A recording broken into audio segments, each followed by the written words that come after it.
I'm good. It's okay, man. My wife wants me to put on blue light blocking glasses. She's a nurse, so she looks out for me. Aw, my wife's a nurse too. Oh, really? They should talk about blue light.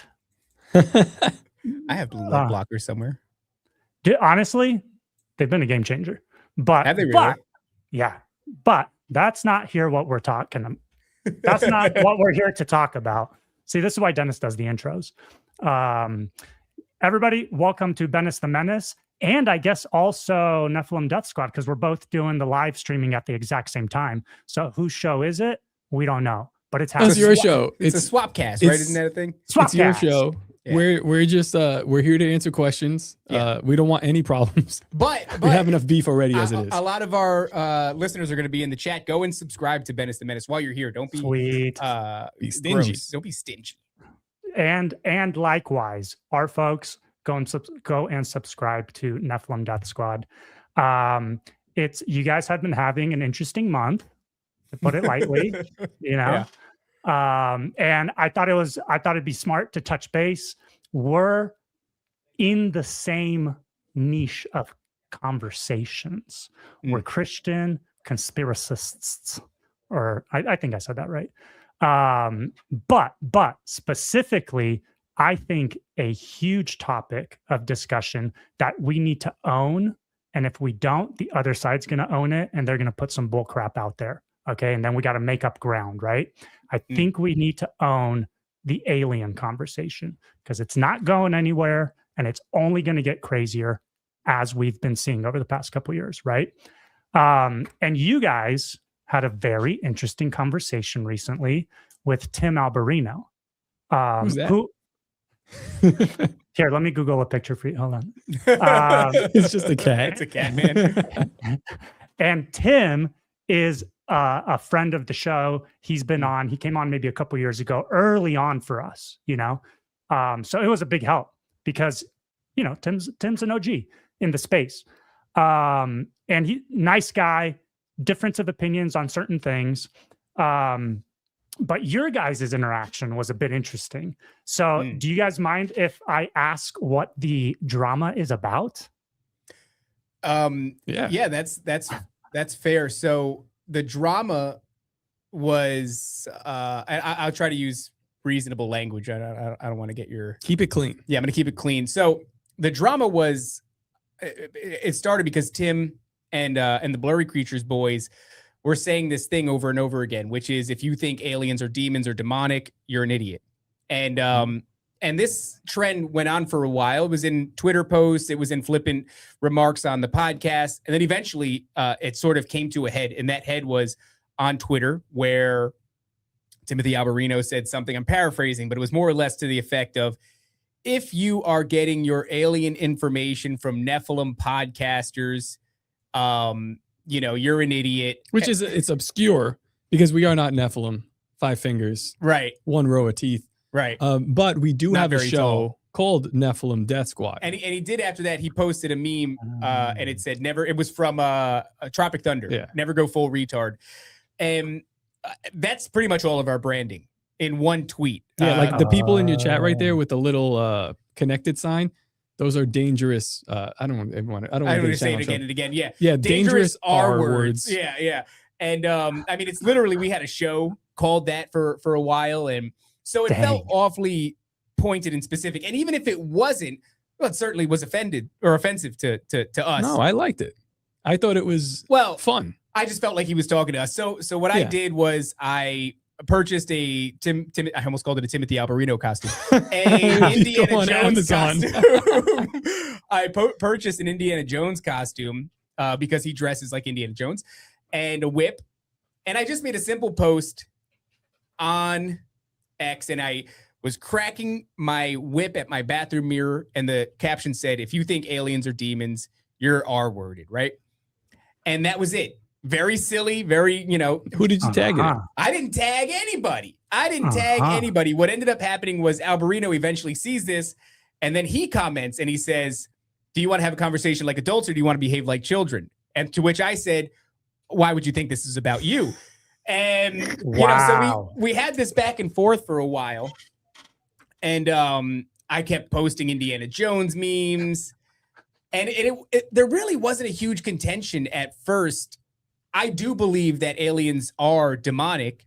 Right. And from the show's inception, Nephilim Death Squad's inception, what has been a consistent narrative of ours is that this is a rebranding.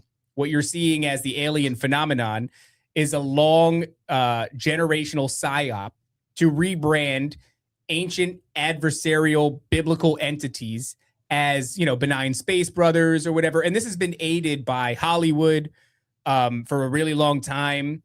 I think it really kicks off after World War II. The propaganda that's been aimed at the American public has been like nonstop. It's been hammering. In fact, if people really stop and they ask themselves, where do, and I'm not talking about conspiracy theorists, real, I'm just talking about the average populace. Where do your ideas of aliens come from? It's like video games, movies, and shows. You mean the propaganda machine? So right. We've been of that, mind for the last 2 years of the show's life. And, so I did feel like I had to push back against that. And then he asked me to debate him, which was interesting. He goes, let's have a debate about this. Bring your receipts. Bring your supernatural receipts. Yeah, bring your receipts regarding this intangible phenomenon that previously was said to have been pseudoscience or conspiracy. And you brought the ear guy.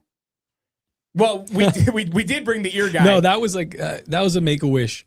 Oh, he really likes Timothy Alberino, and the only reason we spoke with Tim was because Matt wanted us to talk with Tim. He's a big fan for many years of his old documentaries and all this, and we're like, all right, well, sit down and watch your hero die. Yeah, and that's what happened. Which, to your point, shots fired. Ben, he is like an OG in the space, right? You said that earlier. We have his DVDs here in the studio, and so when you challenge me to a debate, I don't debate. But I did mock him relentlessly for like a month. So I thought it's kind of only fair that if I'm going to talk all this crap and I'm going to dress like you and call you Indiana Moans and, all these names, maybe I should. You like Indiana Moans. Yeah, Indiana Moans was a little rude. It was really silly. I turned him into a tuna melt sandwich at one point with a Indiana Jones hat. Why? Because somehow Timothy Alberino turned into Timothy Albacore Tuna Melt. To Timothy Frappuccino, Timothy Wolverino. It just keeps going. It's just the silliest crap in the world. So anyway, I go, all right, I'm going to have a debate with this guy. What I'll do then is let me start to look into his documentaries, learn a little bit more about him. Previously, I was only aware of him through the Blurry Creatures and a couple of appearances on other shows and was, a fan of his work. He was on our show as well. He was on our show very early, like on yours. He comes and he scopes it out. Yeah. And let me tell you, even that first episode, which was episode 30 of Nephilim Death Squad, I think episode 30, it was contentious because of the alien topic specifically. So we did have a bit of an abrasive conversation with him, was not nearly as abrasive as what just happened recently. So as I'm doing this, scouring through his documentaries, I come across the second series in True Legends, the documentary series with him, Tom Horn, Steve Quayle. And long story short, the crux of this DVD is that the Vatican is working to create disclosure around UFOs, but it's a psychological operation. It's a deception. Tom Horn or Steve Quayle, one of the two, calls it the Great Deception. And Timothy Alberino says the Antichrist is going to emerge from this deception. Mm-hmm. So I go, sounds demonic. Sounds demonic, right? It sounds demonic. Sounds like we're saying the same thing. Right. Right. If you say the Antichrist is going to come from this thing and I say that thing is demonic, what's the problem here? So I'm now confused. And we decide to go a little bit further. Now, you're aware, I'm sure your audience is aware that Age of Disclosure came out recently, which is a big, I mean, we're all kind of looking at this thing. I don't know about your thoughts on it. It looks like a propaganda piece to me. What do you think? Bro, we know nothing's put out there that it doesn't have some sort of alternative psyop implications. This thing would not be allowed on Amazon, or where is it being? Amazon. Amazon. It was it broke streaming records. 20 million people saw it in the first week, I think, and it broke streaming records. So, which is weird for alien disclosure documentary. I know those things Right. are popular, more so than they have been in the past, but to break streaming records, that's pretty unheard of. Right. Just because of the quality of people on it. Yeah. The talent, so to speak. That's true. That's true. It does validate the message, though, right? So we clearly see through and know that there's an agenda behind even a film like Age of Disclosure, but at the same time, it does also validate that, hey, something's going on, But that validation might just be part of the game plan. Like it might just be frogs in water boiling slowly, where this topic is normalized and slowly trickled into our conscious and psyche, so that when the thing appears, we've already been primed to accept, oh, of course something's appearing. We've been told for the past 10 years that something may appear, and that things have appeared in the past, and we've recovered their technology. And even some of our fiber optics or other technologies have come from those things we've recovered, So I think it's the slow boil, and Age of Disclosure is part of that. But do you think it's a net positive or a net negative that they're putting this kind of stuff out there? That's a great question. So I think Timothy kind of posed that question to us during the debate. Yeah. About he wanted us to pick a side: white hat, black hat, good side, bad side, red team, blue team. Kind of like, are you with the guys who are going to stop, trafficking and the murder that's behind all of this disclosure stuff, or are you with the good guys like Lou Elizondo, who's trying to reveal this? And I don't see it either way. I think if there is a supernatural force at work, like aliens or like old G gods, which we're of the assumption that these things are, or possibly, like if we want to nitpick, maybe they aren't the old G gods, but maybe they're their kin. Maybe they are the Nephilim of the old G gods. Maybe they're just some sort of thing we don't have a name for, but definitely come from that. If they're behind that and it's their time to come, they're going to come. That's really it. So what I think is happening is we were previously on with Ed Mabry, and we were talking about this point. All of the signs point to this, whether it's geopolitical signs, whether it's, things in the media, even astrological signs. Like we just had the 3-eye atlas pass by, and that could be nothing, but we're on some sort of an age. Baba Vanga, all these people that predicted 2025 to be a major year, like a turning point. Trump talking about the golden age, all of this, right? So like all this stuff trickled on, whether it happens or not, the elites or the people in charge are looking at this time frame that is coming up, or that we are actually in right now, as the point where this is a possibility to happen. So if I were to guess, I'd say that there were many times like this, maybe times where the veil is much thinner than others that separate this world from whatever is happening. And I feel like that comes through seasonally, maybe every 10 years or so. We had on Brad Lale, and we were talking about that as well. In 1947, there was this astrological time period where the veil was thinner. So you have like plasmoids reacting in different ways. And that time period was 1947. A lot of stuff happened there. So you've got, the creation of Israel, you have Roswell, you have CIA, the Air Force, you name it. All this stuff is going down in the 50s. And it feels like we're at that precipice today. So I guess a long way to answer your question is, I don't see it on either side. I think that this is a possibility, and everybody's trying to hedge their bets and set up their fortresses. So when this does happen, if this does happen, they are in place and ready to take advantage or spin it, maybe even, make some pleas to the old G gods, like, hey, look, we brought you in. But I mean, we know what happens to the commies that are there. You're usually the first one against the wall. Yeah, and that whole idea too of, I actually think that you could put a little bit of weight on this is a net negative, the Age of Disclosure. And it's really subtle. It's a small negative, but I think it plants a seed. And this was my main contention with Alberino. I said that after we watched that True Legends documentary, what then came next was we watched Age of Disclosure with our audience, and it sucked. I thought it sucked because, of course, if we're in this community, this is all crap that we've heard a million times, right? Couldn't keep up with it. 90-degree turns at high velocities. The inhabitants of the craft would have been scrambled eggs. The Tic Tac UFO, Commander Fravor, it's just all the same crap that we've been subjected to since 2016, 17, 18. So In that way, it wasn't groundbreaking, but there was this little thing that they did that was new. I think they introduced something new to the conversation, and that was about the 20-minute mark or so in Age of Disclosure. Lou Elizondo is talking, and he says, there has been an old guard embedded in the Pentagon that calls these things demons or devils, and they've been standing in the way of progress for a long time. You'll call me demons or devils now, and you'll call me something else in the future. Right. Oh, That sound like that's a quote from Lamb. That's Crowley. Yes, Crowley. Exactly. So it's interesting because that in itself is not like this huge dismissal of Christianity. I think it wasn't meant to be a huge dismissal of Christianity. It was meant to plant the seed, because who else is calling them devils and demons? Right. I mean, it's the Collins elite. Yeah. Whatever the case may be. And that's what Tim Alberino thinks, it's the Collins elite, but it doesn't matter. The point is, that was a sneaky little way to plant a seed of doubt. So now when we move forward in time, and they should say anything like religion has kept people stuck in a paradigm that's halted progress, people are going to look over to Christians and say like, yeah, no, I don't want to hear that these are demons or devils. You guys have stood when these things, if they do, come out and they give us amazing technologies and systems and such, and we enter a veritable utopia like Arthur C. Clarke's Childhood's End.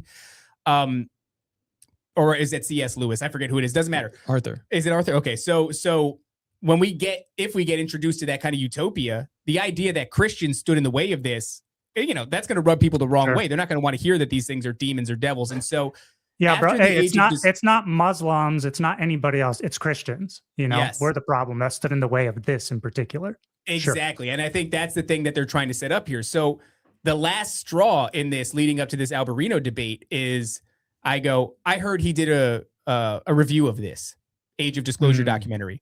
Let's watch it. So we watched that with the audience, dude. And number one, it sucked. And it wasn't necessarily his fault. He was just going by by point, like addressing this is what they said here. And then a little bit longer, this is what they said in this part of the documentary. It was a good breakdown. It was a good breakdown. It was void really of any of his own opinion. Got it. Which it was just like listing the things that they talked about without giving his own opinion, except for one moment where he did also say that people who are calling the phenomenon demons or demonic are misguided. Their heart's in the right place, but they're misguided. I go, that's weird, because the only part that stuck out to me about this piece of propaganda that is Age of Disclosure is the only part that you're also tossing your opinion into, and you're in lockstep with it.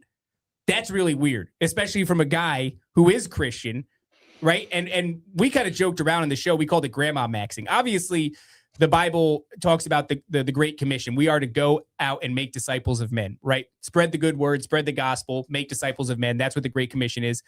But there is something to be said about what we've coined grandma maxing, which is to say, imagine an old woman who doesn't know anything about conspiracies, dude. She doesn't watch sci-fi films. She doesn't watch, disclosure news broadcasts or anything like that. She just loves the Lord with all her heart, stays in the Bible. And when these things arrive, she goes, those are demons. I'm not going to follow them. Those are demons. I'm following Jesus Christ. Sure. That lady's good. That lady is good. She's safe. Right. She's good. Her soul is safe, right? So why would you dismiss a character like that?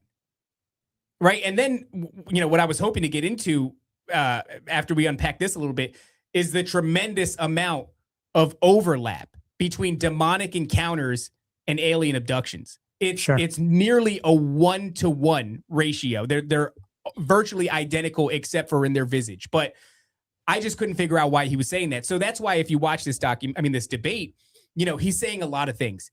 And a lot of it is just crap that we've talked about for 200 to 300 episodes on Nephilim Death Squad. I don't have any desire to rehash it. I've just got this one thing that I need to address. But he is a weird kind of character. He comes on for the debate. He's very much in a bad mood. By the way, he asked for this debate. Oh, yeah, I know I was dressed like him. But he asked for this debate over and over and over again for a month. For a month.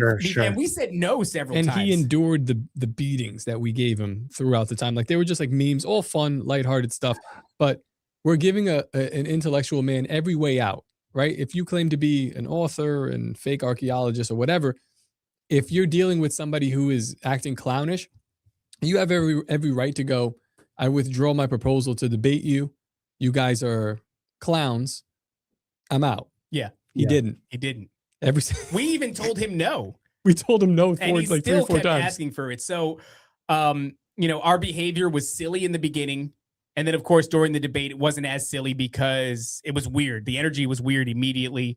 I don't want to get into the rehashing of all the... Sure. He levied a bunch of debate techniques that basically caused him to filibuster for a long time, minimize the amount of questions asked by filibustering, make 1,000 points, thereby you can't just address one. And it was all just really weird crap. I mean, really what we did was we gave him enough rope to hang himself, because even people who are well-researched, we had Ed Mabry on recently, who considers himself a student of Chuck Missler and Heiser and all these characters. And when we talked to him about it, he goes, I don't know what he was saying, which is, is that, whose fault is that? Is that the listener's fault, or is it your inability to articulate your ideas? And I would say that it's the latter. So, I just had that one thing that I wanted to highlight in this whole conversation was like, you're dismissing people.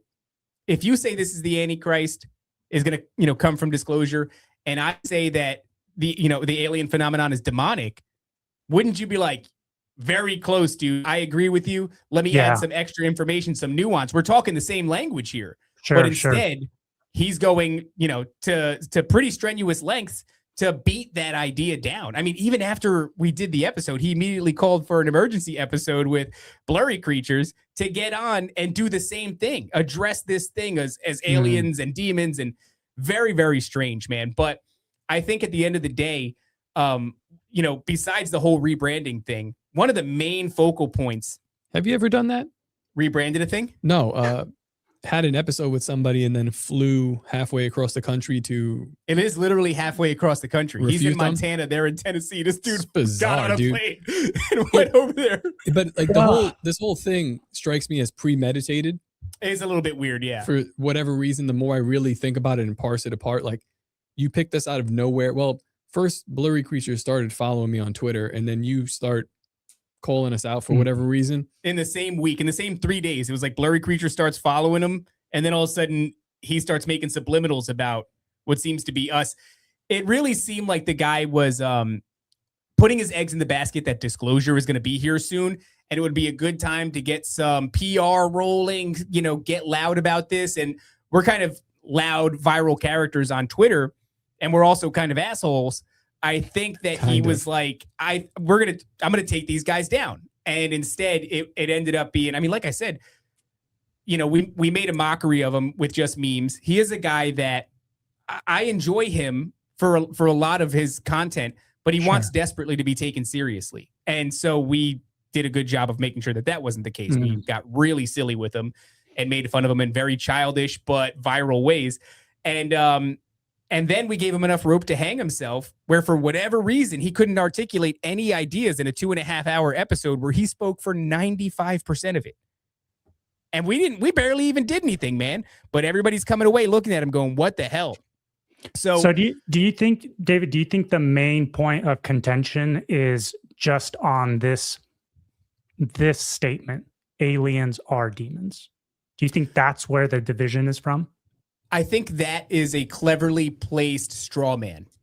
So if you're asking, we asked him, how do you define demons? It took him 50 minutes. I'll do it here right now. Alberino, he writes when he talks. You know what I'm saying? You know what I'm saying? Right, very coherently. It was the same way when you're like reading a book and it's like long-winded and very explanatory and stuff. That's also how he talks. I've had dinner with him. That's how he is in person. Like, that's his personality, So when he goes on these long explanations and it takes like 5 minutes to define what a demon is, it's because that's how he is. That's just how he talks, Well, so I don't think he's intentionally, I can't say this for sure, trying to filibuster, It's just the way he discusses, or I'm sorry, it's just the way that he talks, even in person, at dinner. Asking a question and getting like a 10-minute response. I'm a nerd, so I love it. I'm like, okay, keep going, But if it's just, bro, what are you saying? And then it's a 15-minute explanation. I could see how it gets kind of frustrating. Yeah, very frustrating, because in the email that was sent to him, I told him that it would be marketed as a debate, but realistically, it should only take 20 minutes. We had a couple of questions. And then I had a list of other I had like maybe 5 more bullet points. I was like, we're going to hit this, because I don't expect this to go on for 2.5 hours. Yeah. So he had information that knew like what we were hoping to achieve in this conversation. So he came in hostile, accused us of not releasing the episode, because we do like a 20-minute preview on YouTube, and then we cut the stream, and then the patrons will watch in its entirety until we edit and then re-release for the most impact, which is, I don't know if it's fairly common for people to do previews, but it's fairly common for people to pre-record, which he just did on Blurry Creatures. So it's disingenuous to act like you don't know what's going on. We explain it on the show, and he's like baffled by it. He's very nasty the whole time. And it's just like... And then afterwards, he gets on Twitter and he accuses us again of not releasing the episode, even though it had only been a matter of a few days since the episode was recorded. So that's an interesting thing, because there's these straw mans that he's building up. For example, like, are aliens demons? Well, what is a demon? If we're going to use it for argument's sake, the disembodied spirit of the Nephilim. That's whoa. I think most people agree on that, right? Doesn't take 50 minutes to do. And I'm not saying that I don't enjoy the explanations when they're really thoughtful and at length like that. It's just that you challenged me to a debate. Yeah. Sure, you didn't come on to have a podcast. You came on to smash a couple of dummies on the internet. So I wasn't interested in 50 minutes of filibustering. In fact, if anybody understands the format of a debate, it's probably Tim Alberino, considering I've never done one in my life. If it was a fair debate, if it was set up like how he wanted, but I explained to him in the email, this is going to be pretty much it's like a conversation, but this part right here, we need to be concise. And he just waxed poetic for 50 minutes. It's like, dude, what are you doing, man? So you asked if that was the main contention, right? Are aliens demons? I think it's not the main contention. It's a straw man, much like how he went on to Blurry Creatures immediately afterwards. Demons? And did, are UFOs demons? I don't even know who in the space is saying UFOs are demons. I mean, obviously there's much more nuance here. Yeah. Strange way to frame this after our debate, to go on and say are UFOs demons is a strange move. So I would say the actual contention is maybe a little bit wordier than that. It's more, is the alien phenomenon, and as we currently see it, a rebranding of entities that are no longer in the grace of God and are against the kingdom of heaven? That is more accurate. And, if we're talking, then you get into a conversation, devils, demons, unclean spirits, Nephilim, fallen angels, etc. We can get into this, but he insists on dragging this straw man around on the internet and bonking it for everybody to point and laugh at anybody who utters the words, these things are demonic. And it's like, not every, if I tell you, be careful over there because that bear has its cubs and it's aggressive, and you go, well, what is a bear exactly?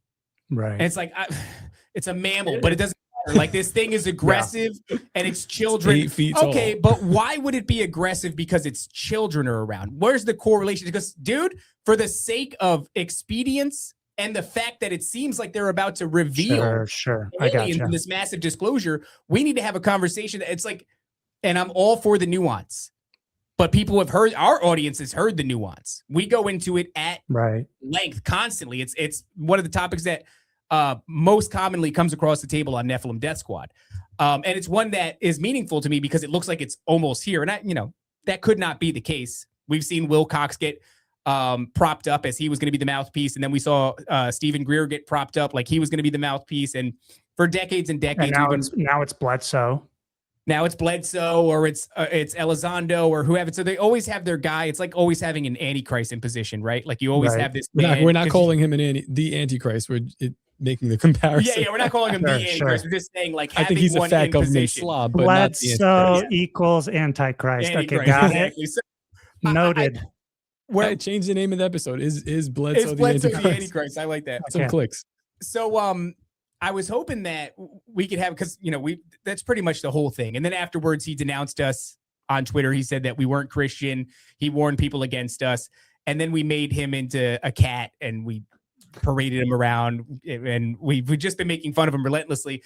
It has actually come to my attention this morning that he is very upset. Very sad. which is strange because I'm not upset. I'm having a good time. You're the one that denounced us, said that we were basically evil, said that we weren't Christian, that we were faking it.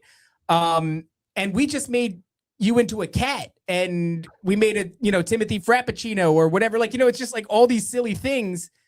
And then it's, now because we have friends that know him or whatever, and he's upset. He's very upset by all this. I mean, dude, we still haven't even warned. Yeah. It's not like he made a, we're talking about filibusters, this whole lengthy post warning people not to interact with us.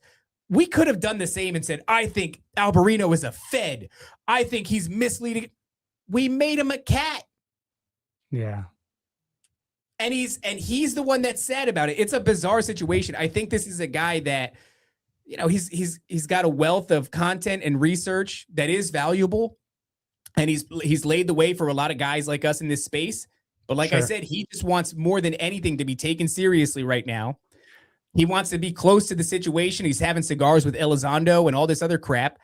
And a couple of guys came along and we made fun of him. We made him look silly. And that has bothered him to no end. Yeah. We could be bothered, could we not? You make a whole... We could. Well, I should say you could, but he's been at this for decades. You know what I'm saying? And he's an OG. Like a lot of what we're tossing around and speculating on and hypothesizing about and creating podcasts about, like he's been in this long before, while we were still in diapers. You know what I'm saying? Yeah. And so I could see why he could feel slighted or belittled or get insulted. Well, check this out, when he's been doing this his whole life and putting this out there and being mocked. And listen, I'm not defending him. We're shooting the shit here as boys. And he put this information out there and was mocked for decades. And now finally everybody's catching up, especially the Christians, because we've been behind the mockery for the most part when it comes to this topic within Christianity. You know what I'm saying? We've been the worst about it. And now it's finally being revealed, like, hey, there's actually government officials, right, who are coming out and saying, no, that stuff's true. That stuff's right. And instead of being like, hoorah, we're vindicated, then you get people who have been at this for the past like 3 years or however long. I don't know how long you guys have been at the game. And make the cat memes and the Indiana Jones and the stuff. So I can see why he could get offended. You know what I mean? I'm honestly just surprised that he got offended. Well, no, he's also of a different ilk. I'm sure you guys grew up online and we understand the Halo chat rooms, Call of Duty chat rooms. Exactly. Dude, while we were playing Halo and saying naughty words on the internet, he was in Peru. You know what I'm saying? So I just think we're of a different cut.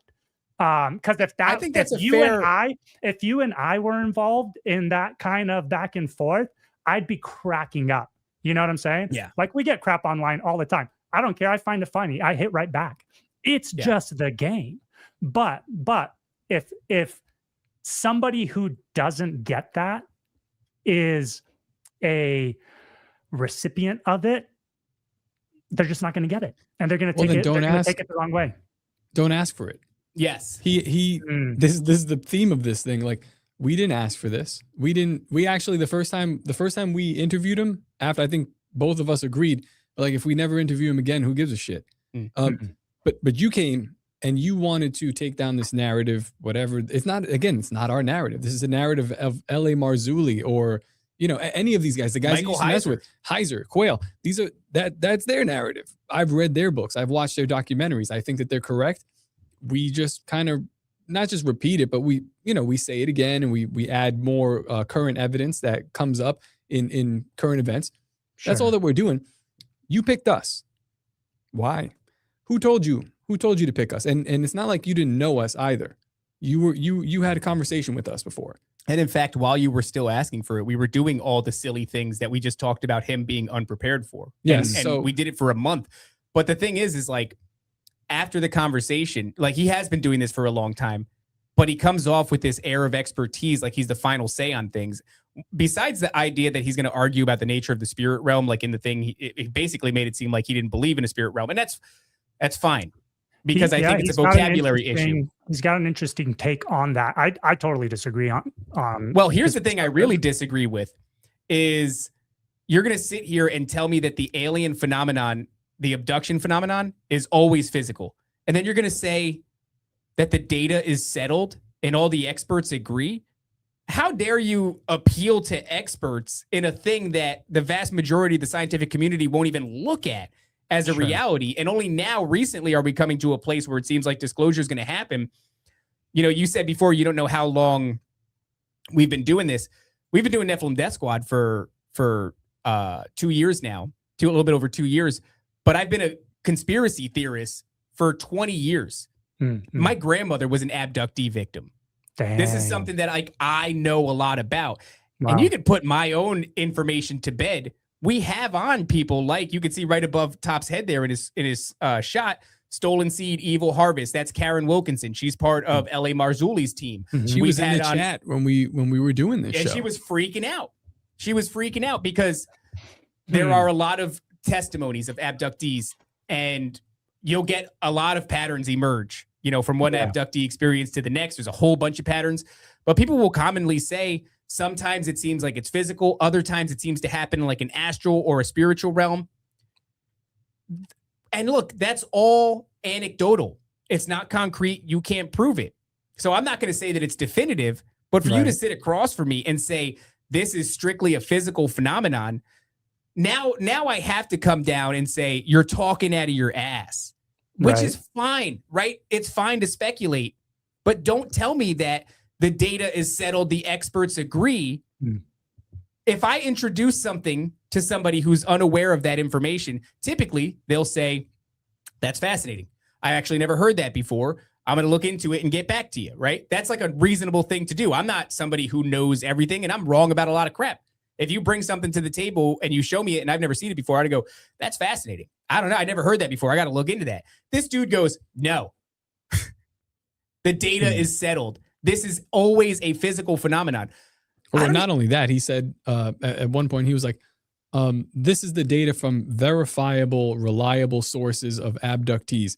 And Karen Wilkinson is in the chat. So I pull up her comment and I go, like her, like she said, I've done 1,000 interviews of abductees, and they do say that it is spiritual as well. And I said, what about this? And they just shoo it away. So it's like, okay, so you're just operating on like your set of facts, which is fine. Weird. This gets weird. But we all just lived through 2020 where people were operating on their set of facts, and it got people killed. And that's kind of what got me into this space. I'm pretty sure that that's probably what got you into talking into a microphone as well. Like the lies, the craziness out there. You're like, I better say something myself because no one else is saying it. Yeah. So now I have to watch a guy who I kind of admired before, trust the science. Yeah. Trust the experts. Absolutely not. And I have to, not only that, but I have to show you respect while we do this.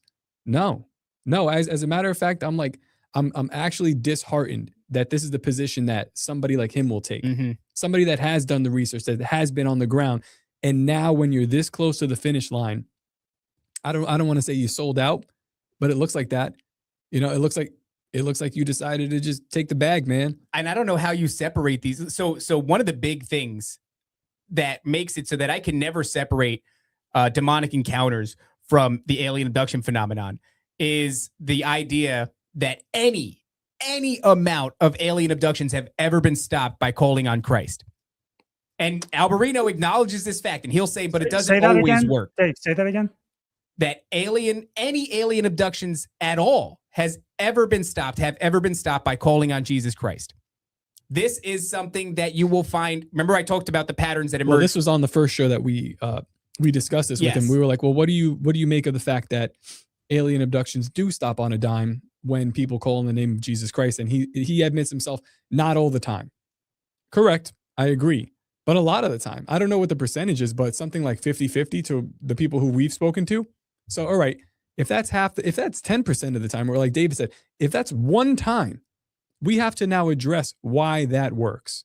What happened here? So, because now we're in a place where we're admitting it's real. Yeah. The aliens are real and they're going to be disclosed. And the experts all agree that the Greys are real and maybe they're bad. But what about the Insectolins and what about the Pleiadians? Okay, wait. So they're real, right? Right. And it turns out that in some of these experiences, in my experience, it's a lot of them. And the testimony that we come across, a lot of them, you'll see people in the comments, no doubt, of this episode that will say that exact fact. I've had the alien abduction phenomenon happen to me. I stopped it in the name of Jesus Christ. We get emails about it. We listen to testimony about it. You can go and listen to shows like Tony Merkel's The Confessionals, and you will find hundreds by now. He's like episode 800. Hundreds of those episodes are alien abductions that stop in the name of Jesus Christ. And you want to separate that? That is a coincidence that it feels foolish to even use the word coincidence. We have to analyze you think that's that. what Tim's trying to do, is separate those two things? Well, he did or do you think he's trying to be more like meticulous about the language and the details? Well, I'm done with giving him the benefit of the doubt. I think we did that to a fair amount, and now his behavior just looks nefarious along the lines of other government operatives like Lou Elizondo and people like that. It just looks like he's there to push this one specific narrative, and whatever gets in the way of that, hell or high water. So before, you think he's pushing the same narrative as Lou and these guys? Well, it's interesting because Lou is barely pushing a narrative. It's very subtle, he's right? He's really not.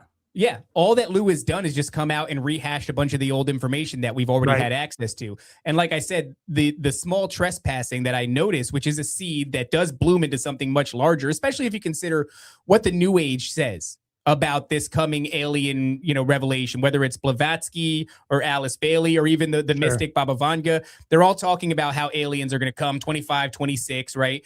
And this is going to cause, and this is what is believed within the New Age or Gnostic religions, is that it's going to cause a falling away from the other world religions and a consolidation under one religion, right? And so if that's going to be the case, I think what we're seeing here is this seed of doubt being placed. It's going to lay the groundwork, right?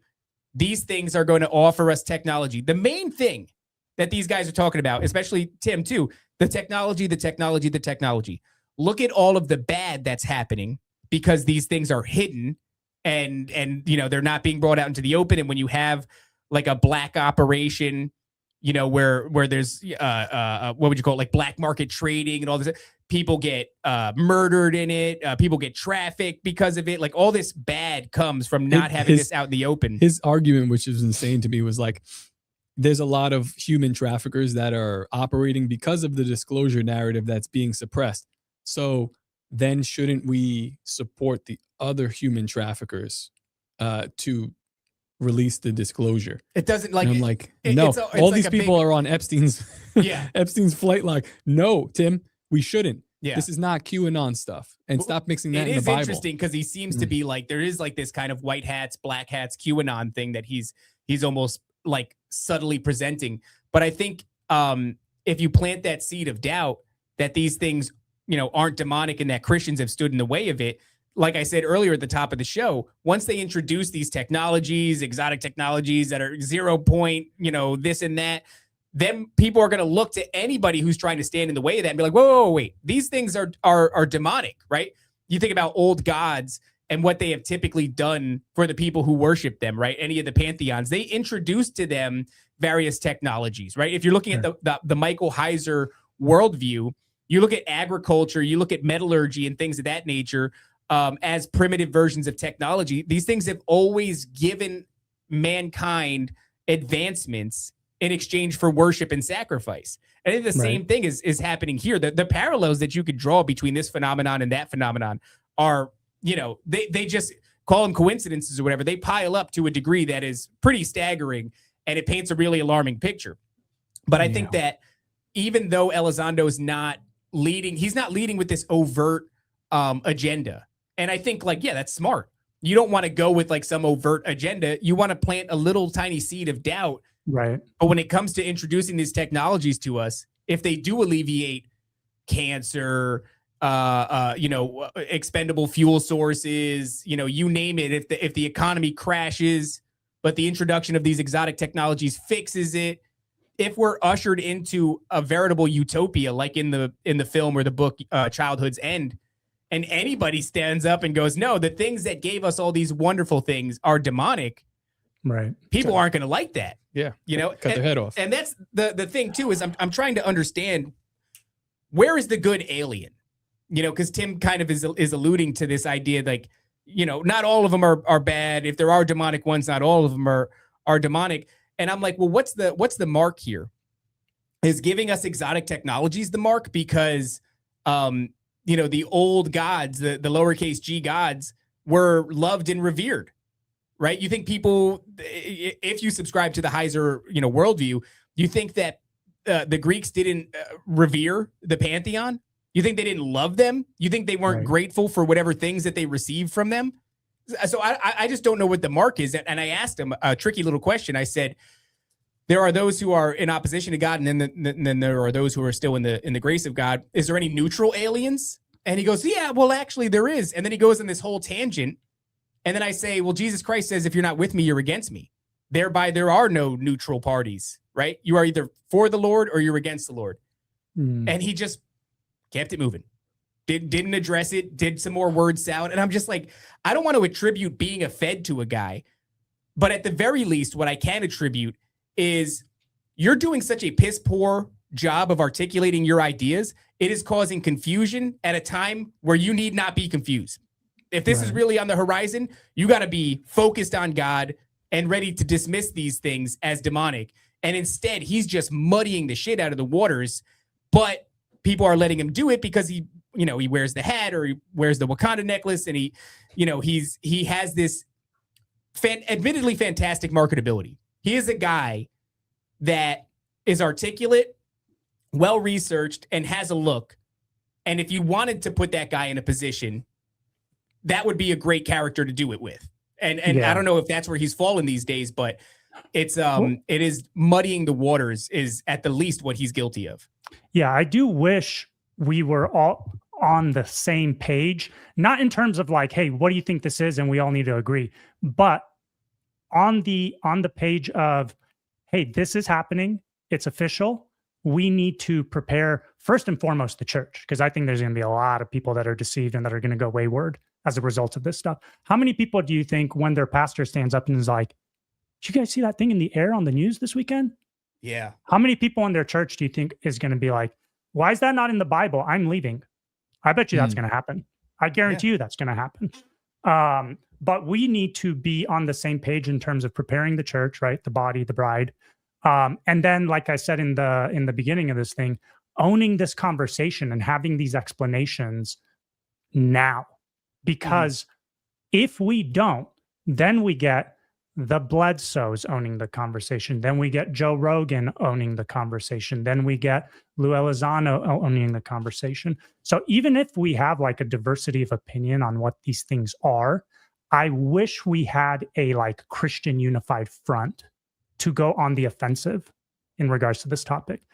And it's almost there. Like it is happening. You have like the Prophecy Watchers guys, the Blurry Creatures guys, the I guess Alberino, I don't know which, he's been on all of their shows, and I mean including ours as well. And then you have us. I would say feel free to disagree here, and I don't mean to like bring you into my barrel here, but I would say we're like the bottom of the barrel. You know what I'm saying? And we're working on it.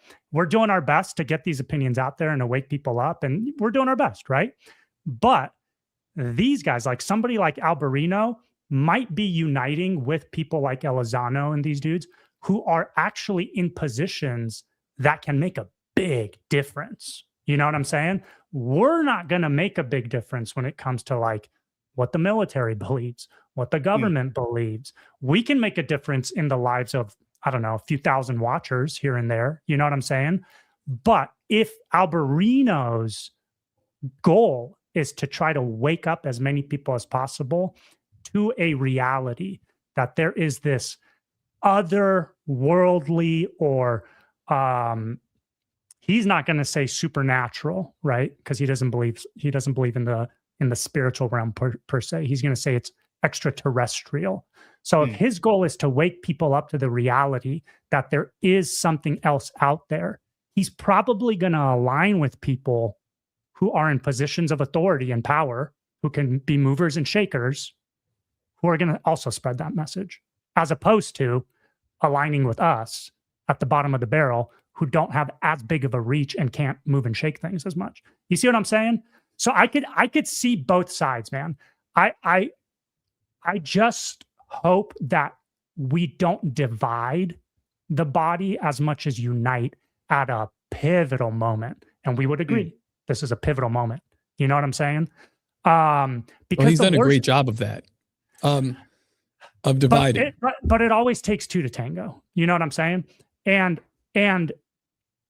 I hope you guys can reconcile at some point. Don't draw the line in the sand and like be those guys. You know what I'm saying? I would love to see another conversation, one that's not hostile, where you guys both get to share different opinions on the subject. Because let's be honest, there's a lot going on. It's not aliens are demons. Okay, but then what about the insect things? Okay, but then what about fallen angels? Like, those are not categorically demons. You know what I'm saying? They're a whole other thing. There's such a variety of evil going on in Satan's like attack and deception. We have no idea what he's doing.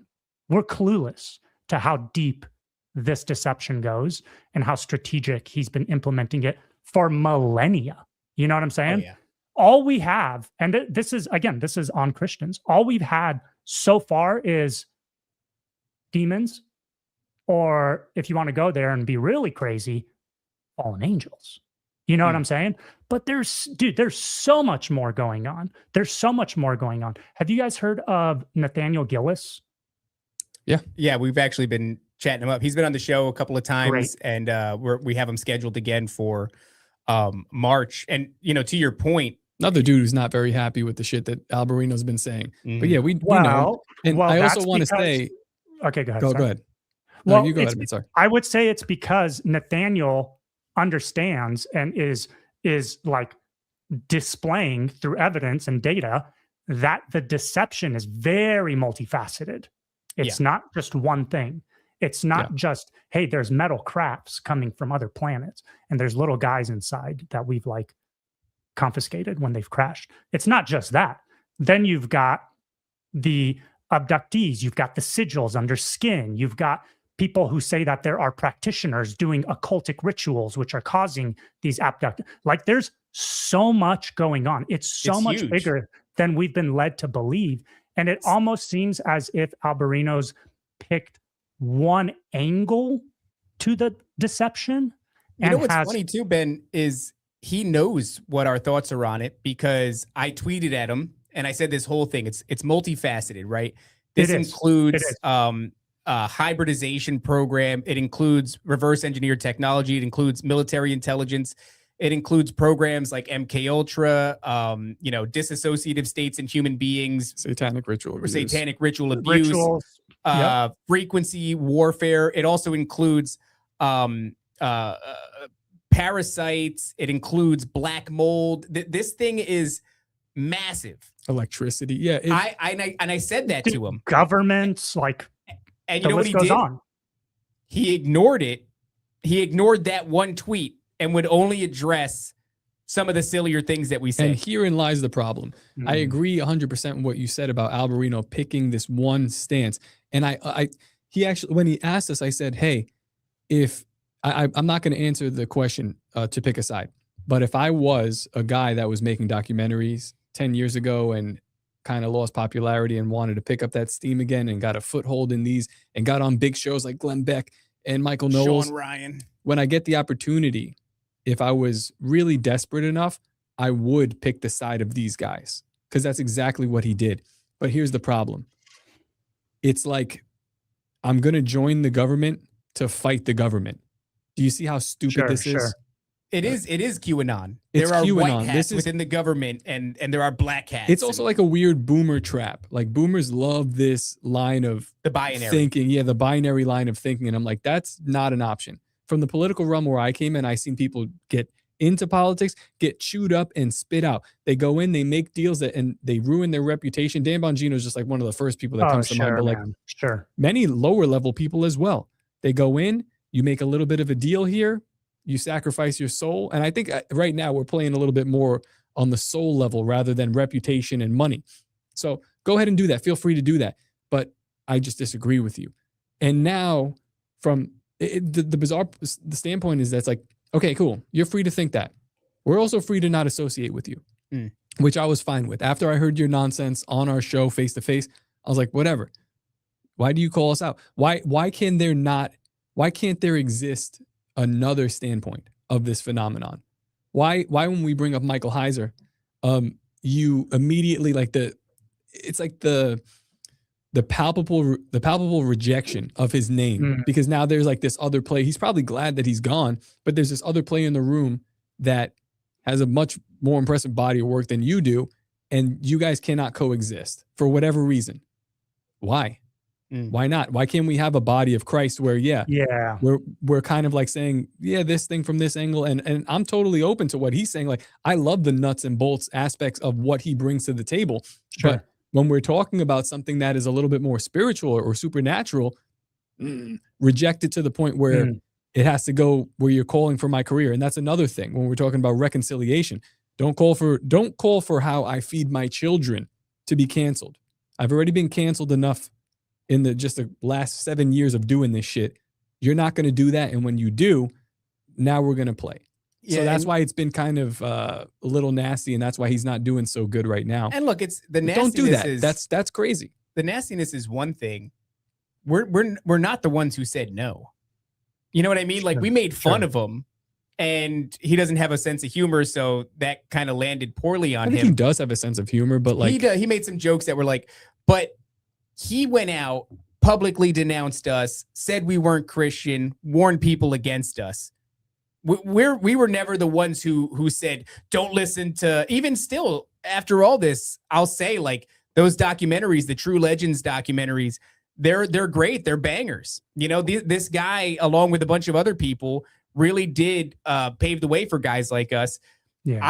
I've not laid any line in the sand. I'm only pointing to a thing that I see. He's the guy that is outwardly rejecting I'd also like to say other information that doesn't mesh with his worldview. That's the problem. It's also nice to have respect for the people who came before you, but as a guy who, like, I didn't just start doing this 2 years ago. I've been in this whatever media realm for probably 8 years now in different niches.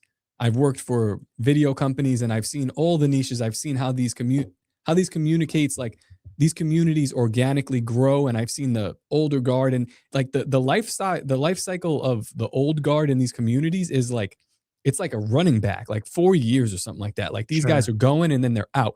And I've seen these cycles happen in, German Minecraft. I used to work for them. Political realms. I used to work with like Nick Fuentes and these people. The comedian realm. I worked for Louis J. Gomez, did the biggest comedy festival in America. The Christian conspiracy realm. I've done all these things and I've seen it. When you have guys coming up underneath you, you'd be wise to foster them. Don't try to shit on them. Don't try to take their career. Have a conversation with them, even if you disagree with them. Platform them. Share the, like, obviously vet them, see what they're about, but share and help them through. These guys don't live like that, and that's fine. A guy like Sam Tripoli does live like that, and Sam Tripoli is doing very well because that's just like a law of nature here. Yeah. So what's happening here is maybe we have an older guard trying to protect the bag. Completely wrong move. They've picked a side with the government that could care less about them. Instead of picking the side of this whatever Christian body or these people that are coming up next to you that do revere you, you've decided to disregard them. That's fine, but it's just the wrong move because the community at large is swaying in our direction. That's just how things go. And which is why he's experiencing that right now. Yeah, you're experiencing that full force. That's why I put that pressure on you so that you could see that you could feel that, so that your wife eventually has to create a Twitter to argue with us because it's gotten that severe for you. You just don't do that to people. Yeah. But they have, and that's a vital mistake. And I think he's going to learn. Yeah. And that's the problem is like he's used to engaging in this information and with this topic in a place that's like pretty well, not received by a large body of people, right? It's a niche. And that's the thing too. Like you're operating within this very niche area, and because you have some contacts that are in the government or bigger okay, but you're looking at us, and no offense to you, you're looking at us as well as like we're like bottom of the barrel. Not necessarily. Like I said, feel free to disagree. I am at the bottom of the barrel. But that could change tomorrow. But it's really about the people that you know. If I wanted to make a phone call right now to, you name it, we can call them right now. We can get people to come and visit us in the city from across the country. So it's like you're dealing like I understand what I guess he thought it was, but you're dealing with a different animal, and you should show some respect, because if it was somebody else that he decided to do this to, he probably would have just ran right through him. And then what happens to that dude? It's like that's messed up, man. That's actually what I do think he was trying to do. But they did this to Blurry Creatures. Did this to one of our boys. You try to you blacklist people. Say, what are you doing? Yeah. It doesn't work like that. This is done. What do you think? What do you think's the motivation behind people in this space, especially again as Christians? There's only like a handful of people doing this thing, right? So, what do you think the motivation is behind the antagonism towards the up-and-comers? Well, number one, it's protecting their narrative. That's what it is. It's also this famine thinking. It's like this idea of, well, there's only so many, Christian conspiracy theorists. Let's say that there's 700,000 of them out there, and I've got 250,000. It's like, these are my audience. It's like, as Christians, you're not called to fight over a pre-existing audience. The entire world is your audience. Yeah, you canceled us from your audience of boomers. Okay, there's an entire world that we're supposed to be talking to and bringing these revelations to and telling them about God and telling them about all this crazy, interesting, fun stuff. We do it in a specific way with comedy, but it's like, you think you're gonna cut people off from the rest of it? It's an insane way to think. It is. It's and it's a Barry dead Texan said it. Fear. It's a dead way to think. Yeah, when you think that way, like there is a limit to what you're gonna do here. Like, I guess Tim's limit is like, I've reached this point. I better make a deal and push to this side and push this government narrative. It's like, nah, man, that's not what we're called to do. You're called to tell the truth. And I think you know the truth, but you're cleaved to, well, be careful who you cleave yourself to. And you're cleaved to some strange stuff right now, and the fruits are rotten. Mm-hmm. And I just, like I said, I can't get past that idea that you would make this straw man and be its ass all over the internet. That straw man being, if you think these are demons, you're an idiot. It's like they flee at the name of Christ. And you're going to shut that conversation down in that flippant way? That's insane. That's insane. And if you look at his Twitter and you look at his appearances and you look at his, his videos, it's like he's saying this a lot. And it's just a weird sticking point. It's a weird thing for him to be parodying. Well, if I had a book that said the opposite, I guess I'd have to protect it. And it's like, are we crazy for looking at that? You're like, why would this dude do this? Why would you say this so flippantly? Why would you straw man this? You do an episode, Are UFOs demons?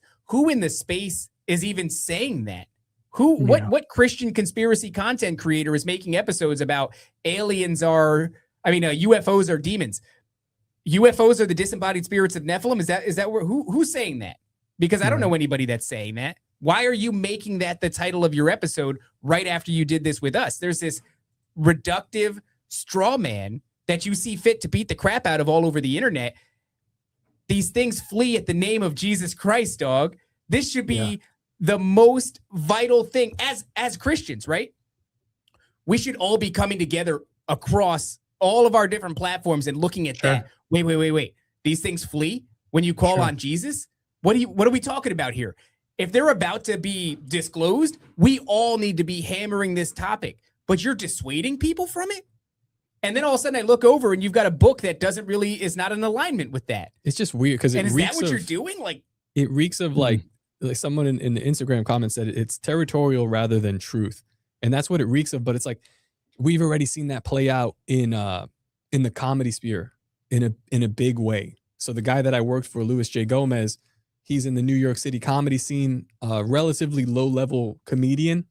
He has a show, Legion of Skanks, and that show was disregarded and pushed to the side by people who were You know, this is how comedy is. This The is old what we guard do. of comedy. Yeah, this is how stand-up is. We don't do it that way. The podcast is not. And he said, okay. And he just kept doing it. And now, today, after this is just a short amount of time, maybe 4 years, 3 years, now any comedian that's making this circuit, you go on Legion of Skanks and you kiss the ring. That's the way it is. And that's the way things move here. And it's kind of like they don't get that, and they're trying to make this small club.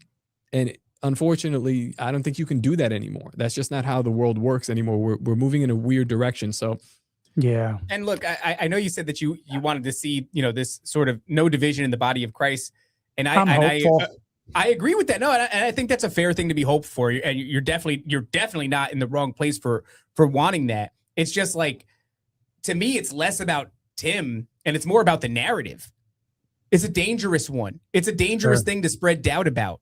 All I care about is the truth. I care about what is it? The Great Commission, make disciples of men. That's what we're called to do. You're doing something that's very strange. It's casting doubt on Christian concerns of the demonic nature of these things. And you're doing it at a time where we can't afford that because it looks like it's about to happen. It's not about Tim, dude. It's about that. Like I was praying going into that episode that if there was anything that I could do, it was have people come away feeling more grounded in the suspicion that these things are demonic. That's it. It's not to come away and trounce Tim. It's not to get numbers from the debate. It's about y'all are going to do some bullshit disclosure, and I need people to consider heavily that these things are demonic. That's it. So it doesn't matter who it is, dude. It doesn't matter if it's a pastor from my church. It doesn't matter if it's a close personal friend.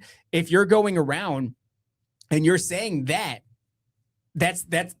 not what I believe is happening here. That's not what the testimony tells us. That's not what the experience of the abductee tells us. That's not what all of the strange coincidences of the hybridization program virtually mirroring what the Nephilim themselves are, right? You're trying to create a branch between our species and your species, and that's what the black-eyed children are. When we talk to Karen Wilkinson and she's telling us what these things are doing, like, that's not what the information says. So I have to push back against that. This is not anything personal against Tim. It just so happened that he's dressed funny. Damn. Okay. It's almost as if we're talking about the same topic as Tim, but he's associated with people that focus on one angle of it. Okay. Nuts and bolts, tiny green men.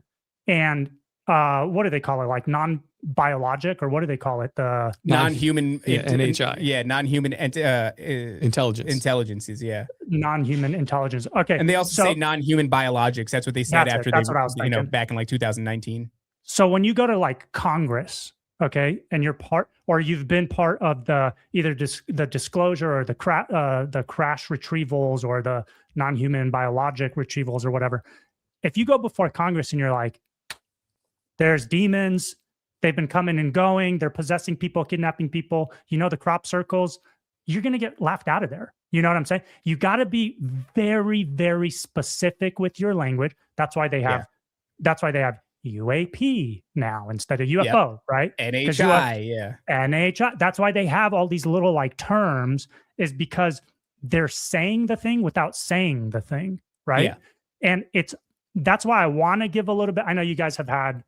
No. I know exactly where you should go. Can I say something to that point then? Because I hear exactly. Go ahead. Let me just finish real quick, okay? And so because that's the audience that they're catering to, is they're trying to get actual government, because there's a lot of government shit going on too in relation to all of this. You know what I'm saying? So they're trying to approach it from like a government, serious people perspective, right? Whereas we are just down the rabbit hole. Like, we don't give a shit about your language. We don't care about the acronyms you're using. We're not trying to be polite, and we're not trying to get anybody's vote or money to go have approval to go do anything. You know what I'm saying? We're just out here spitting truth, talking about what we think it is, getting people who have had these experiences on to talk about it. We're talking about insectolands. We're talking about in the ocean. We're talking about interdimensional. We're talking about maybe other planets. We're talking about orbs. We're talking about nuts and bolts. We're talking about all of this stuff. They can't go and present that to Congress. You know what I'm saying? So it's almost like we're in two totally different realms. You know, we're on one side, they're on the other. And it seems like Tim, because he's OG, serious, and has a body of work behind him, right? It seems like he's picked a side that he wants to align with.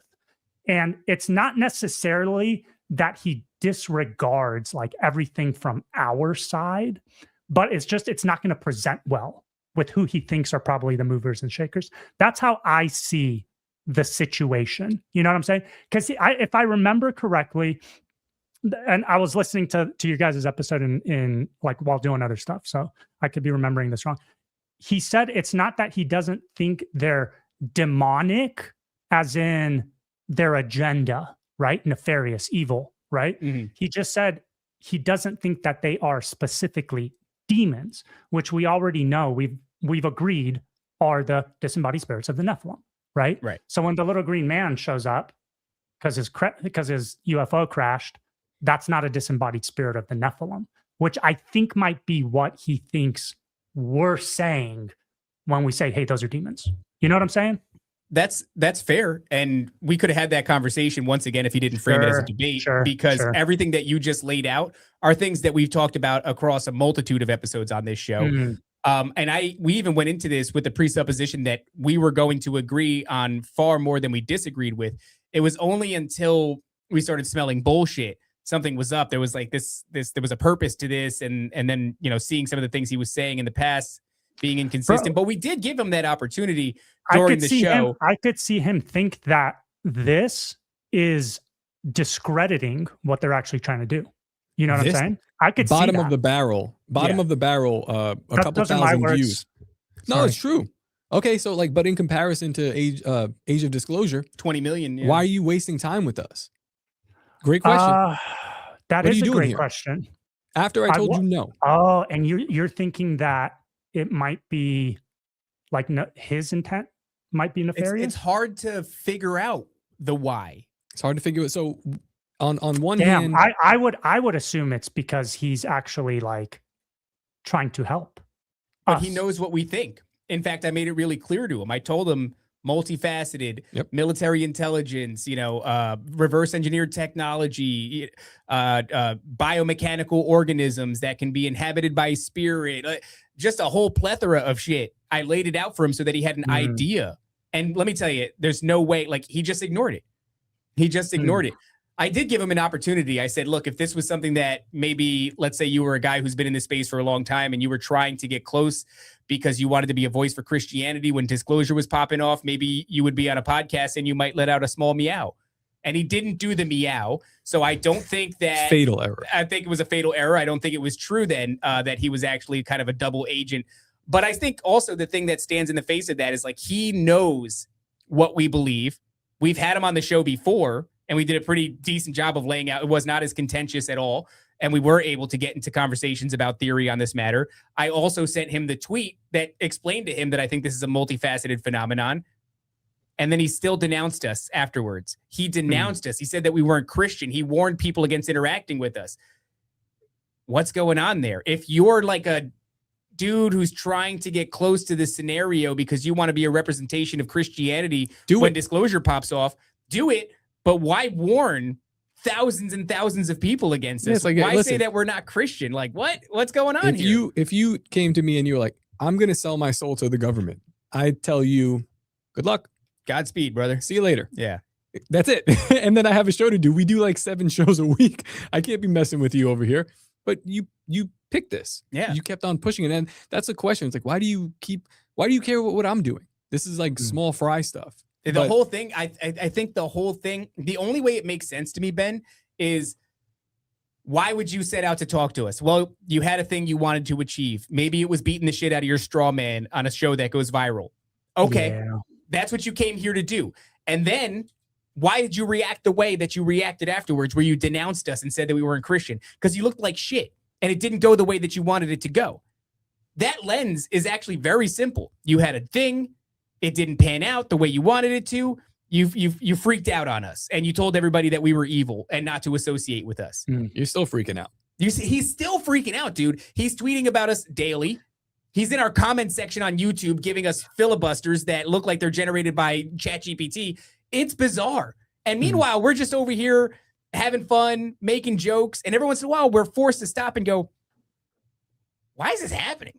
Right. Why is this dude doing this? Why is he freaking out? And then we're getting phone calls from people that are talking to him, and they're like, he is upset. Why is he upset?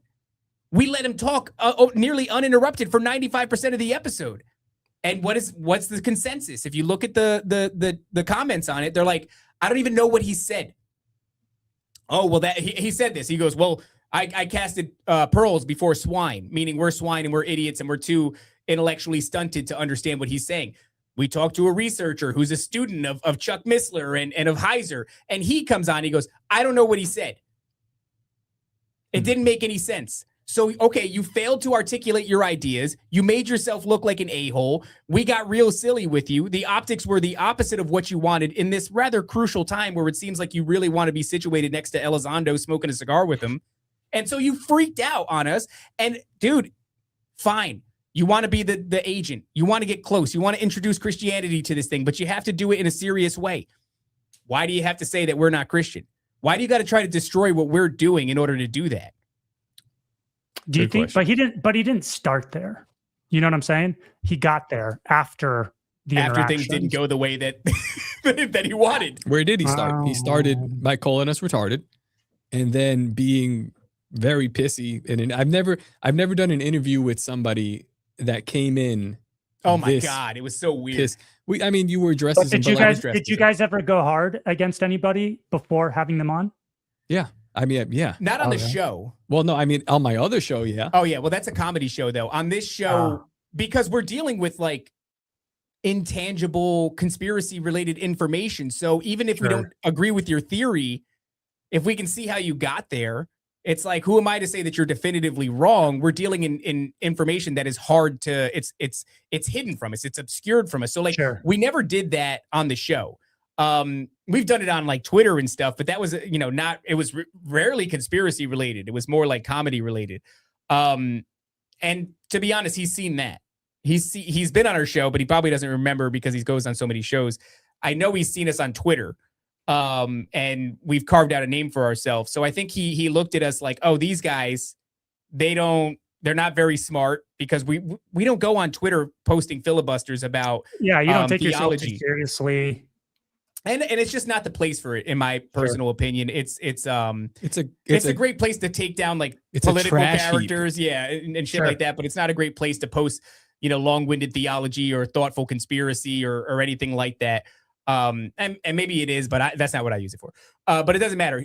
We've posted a certain thing. He's seen it. I think he characterizes as that. I just don't. It doesn't make sense to me through any other lens. Except what do you think about like what happened here? I think you guys have a certain style and personality type, and I get it because we're of the same cloth. Okay. Having like hung out with Alberino, having had dinner with him and his wife and stuff, and reading his book and engaging with him personally, like we are very different from him. You know what I'm saying? And I think it's two different personality types that are playing in the same sandbox in a very different way, and I do think there was some unintended like bad blood that came about. But if you guys, how can I put this? If the goal is for the body to prosper in a very serious time, that's before us. Okay. I don't know if this will help, or if it will just further divide, which we just can't be further divided. There's so much damn division in every single aspect of everything. And now for it to enter this space, and it's not just, oh, we disagree. This is like a Candace and a shit, I don't know what the other side is. Alex Jones riff. You know what I'm saying? It's that divisive, where it's going to be people taking sides within the sandbox, rather than us just disagreeing and still playing in the same sandbox. You know, now we're going to build separate sandboxes. Well, that's my thing though, Ben, is like, I've not like denounced him or told anybody to not watch him. Or in fact, I've actually said that he still has a lot to offer. Like, we are not, again, we're not the people that interview people, don't air it. That's not what we do. If people have differing opinions, you can go on our show. We just had a Baptist preacher on that was saying gay people can't be saved. Well, and also what we should do to them. Yeah, wait, facts. What should happen? Where were you guys going with that? It doesn't matter where we're going. I agree with that. Actually, I think that you have to come out of that in order to really be a true Christian, because that is sin. I don't think we should, take you off the earth, which this dude is. Well, the point is that, like, cool, feel free to say that. He also said, the son, his argument about the Nephilim is that they are the sons of Seth rather than Bennis Elohim. No. Right. And I just go, I invited him on to have that conversation. I completely disagree. The name of the show is Nephilim Death Squad. I'm not changing it to Sons of Seth. Sons of Seth. But Seth. Yeah, I can have the conversation. I mean, it's a banger name. It's Sons of SOSDS. It's not. It's not that bad. But the point is, it's like, look, you come on, you have a totally different opinion. As long as we can agree, Jesus Christ is the Son of God. Come and die for our sins, is the narrow path. Didn't the way to agree redemption. with much with that guy. Right. But the episode is up there. If you like, go and see it. We don't do that to anybody. We've had Dustin Nemos on a number of times who we don't really talk to anymore, but I don't agree with what he was saying either. I just think, it's like, it's very interesting. Here it is to my audience. Check it out. Do what you want with this. Figure it out. But you know what I've been saying. Pray about it. Ask the Holy Spirit. I think it's wrong, but it's interesting to look at this side. That's how we run our show. That's not how these guys operate. And it's just, I don't know, it's just an interesting dynamic there. So I'm hopeful that you guys will eventually reconcile, because I think you guys do see the bigger picture, and I think you do see the importance of this time. You know what I'm saying? It is important, yeah. And listen, and Tim does too. I think it's just a clash of personality at this point. And I do hope that if you guys both focus on the goal, which is unification at a very important time under Christ, I'm hopeful that things will come together for you guys. So don't cut him out permanently. You know what I'm saying? Don't. I don't think he's taken a payout from the government. No, I don't think he's taken a payout. That'd be for the pretty government. wild.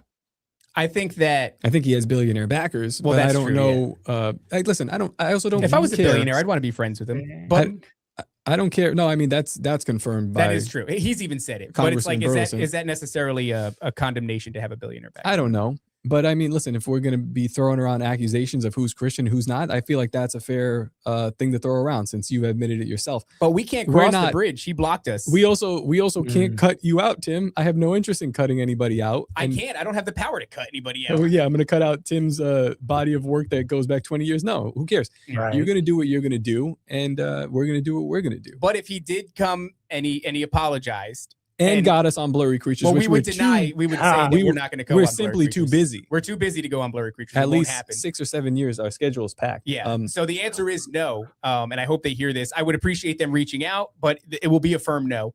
And yeah, just an apology. Maybe an advocation, because he did condemn I want one us. of his hats. Oh, that's a little bit too far. I imagine those hats are probably expensive. It's real leather. We just said he has billionaire backing. So it's not about money. Well, it's not about the money, but sentimentality. I think what I want. Leather has an ability to absorb, especially when it sits upon your head, the thoughts and spirit of a man. And I don't think you could part with that so easily, especially not to people swine. But yeah, because there was a condemnation. So if there was an apology, no shit, dude. If there was an apology and he was just like, yeah, I don't care. This whole thing went sideways. These guys are great. I know my co-host doesn't agree, but I would say, okay, cool. No, I'll be fine. I would say I have no problem. This is actually fun. I haven't even blocked him. I still. Yeah, me neither. I just don't call for like what we've been building. This, you know, the work that goes into this kind of thing. For sure. Don't do that. Yeah. And if you do that, then you're gonna be spicy. You know. I get it, man. And listen, he may be in the wrong in certain aspects. You guys may be in the wrong in certain spots. You know, I'm in the wrong in more than a few spots. As am I, right? But blessed are the peacemakers. And if the goal here is unification and truth in a very pivotal time, we got to work together. You know what I'm saying? We got to work together, man. Because the example I gave earlier, Candace versus, I don't know, Alex Jones. I don't know where you guys stand on that. And Jones is just a placeholder for everybody opposed to Candace. Look at the division caused from two different perspectives on just a singular topic, right? Yeah. Within the Conservative Party. Now you have an entire faction within the Conservative Party that's like, I'm never voting again because it's all BS.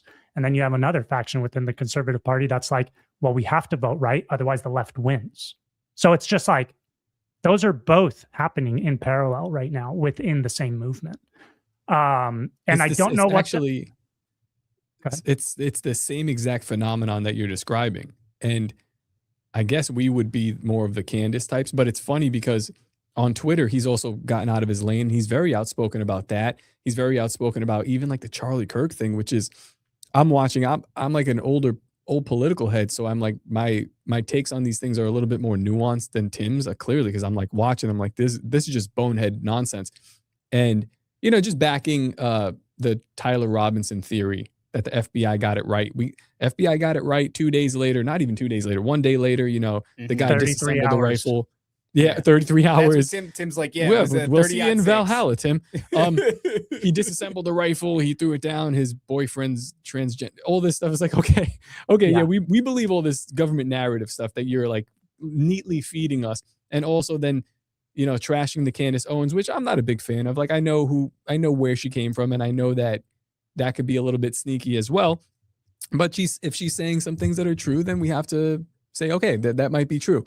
He's on the other side of this where we have to completely not pay attention to this, shoot it down. And that kind of narrative just smells to high heaven to me when I see it. And then it's paired with all of this other stuff, which is in our lane. And then we become a little bit suspicious of what you're doing here. And quizás, it's just a differentiation of like maybe our ages or our worldview. But the worldview, it's like a very boomerish worldview coming from him where we have to trust the plan, trust the government. And for me, I feel like we've seen enough that we should not trust these guys. We should see what they say and then, you know, really, really dig through it and make our own decisions after. That's the push and the pull here. So can those two things exist within the body of Christ? This is a question because our guy Matt with the ears, he keeps telling us about the body of Christ. Are we moving in the same direction? Oh, well, we have to be comfortable because we are both part of the same body. And I go, are we? And I mean that genuinely. And maybe Tim is part of the body of Christ and maybe I'm part of something else. But where I'm looking at this, we're not the same. We're moving in completely different directions. As a matter of fact, we're harmful to each other. And I think you're right. Like there is a pull and one side is correct and one side is going to be incorrect. And I'm not willing to negotiate on that. I wouldn't even say that we're harmful to each other though. It's actually one-sided. We talk to people all the time who we disagree with. We're harmful to him. We're harmful to him if the truth is he has a book that he wants to sell and a narrative that he wants to maintain. I don't have that. So that's why we talk to all these different people. Dave, he's also talked to a bunch of different people with different opinions. That is true. He talks to L.A. Marzulli. All sorts of people, you know? And this hasn't happened, as far as I know. This hasn't happened before. So what do you think it is particularly about your guys' relationship or interaction that led to something like this? We didn't show him an adequate amount of respect that he thought that he deserved. I would say that's probably fair. Yeah. And that was done intentionally. When you have a disagreement with somebody, I can't, especially with the guy that's going to tell you, these are the facts. If you think otherwise, you're stupid. Well, now, I mean, from my experience. Now you're daring me to be stupid. Yeah. And also like somebody that is challenge higher. Accepted. Yeah. Yeah. Someone that's higher than you on this social scale or whatever you like to call this. We had on the first time we had Owen Benjamin on the show. This is just a comedy show. We had on what's this other guy? Whatever, like multiple high ranking comedians. They come on the show. Remember with the Dave Smith thing? Well, yeah, but the first thing that I do is, all right, you're a comedian. I'm going to insult you. Like we're not, we're not on the same footing, but you got to understand that I don't respect you right now enough to like let you trample me. That's not how it's going to go. They come on in the pre-chat. I go, this is how it goes. The show goes like this. Oh, Gavin McGinnis. Yeah, I was like, this is how the show is going. We're moving. We're going to show some clips. We're going to laugh. We're going to pop jokes. You get in where you can get in. We're not going to make this about you. And they go, oh shit. Okay. Very clear. And then guess what? It's a great episode. And then they respect you. And then they show up. Then they fly to Florida and they do stand-up comedy at your event because you've shown them that, hey, listen, I do respect you. I do want you on the show. I value you, but I can't let you trample me. And that's kind of what we did with Tim here. He didn't handle it well because I think he thinks that we should let him trample him. That's interesting because that's usually if you can insult your friends, that's a sign of a great relationship. You know what I'm saying? I make the most fun of my closest friends, and we go back and forth. Yes. And that's how you know. That's how you know you love each other. You know what I'm saying? But I wonder because I forget how long Tim was like in Peru and kind of grew up out there and then traveled a lot.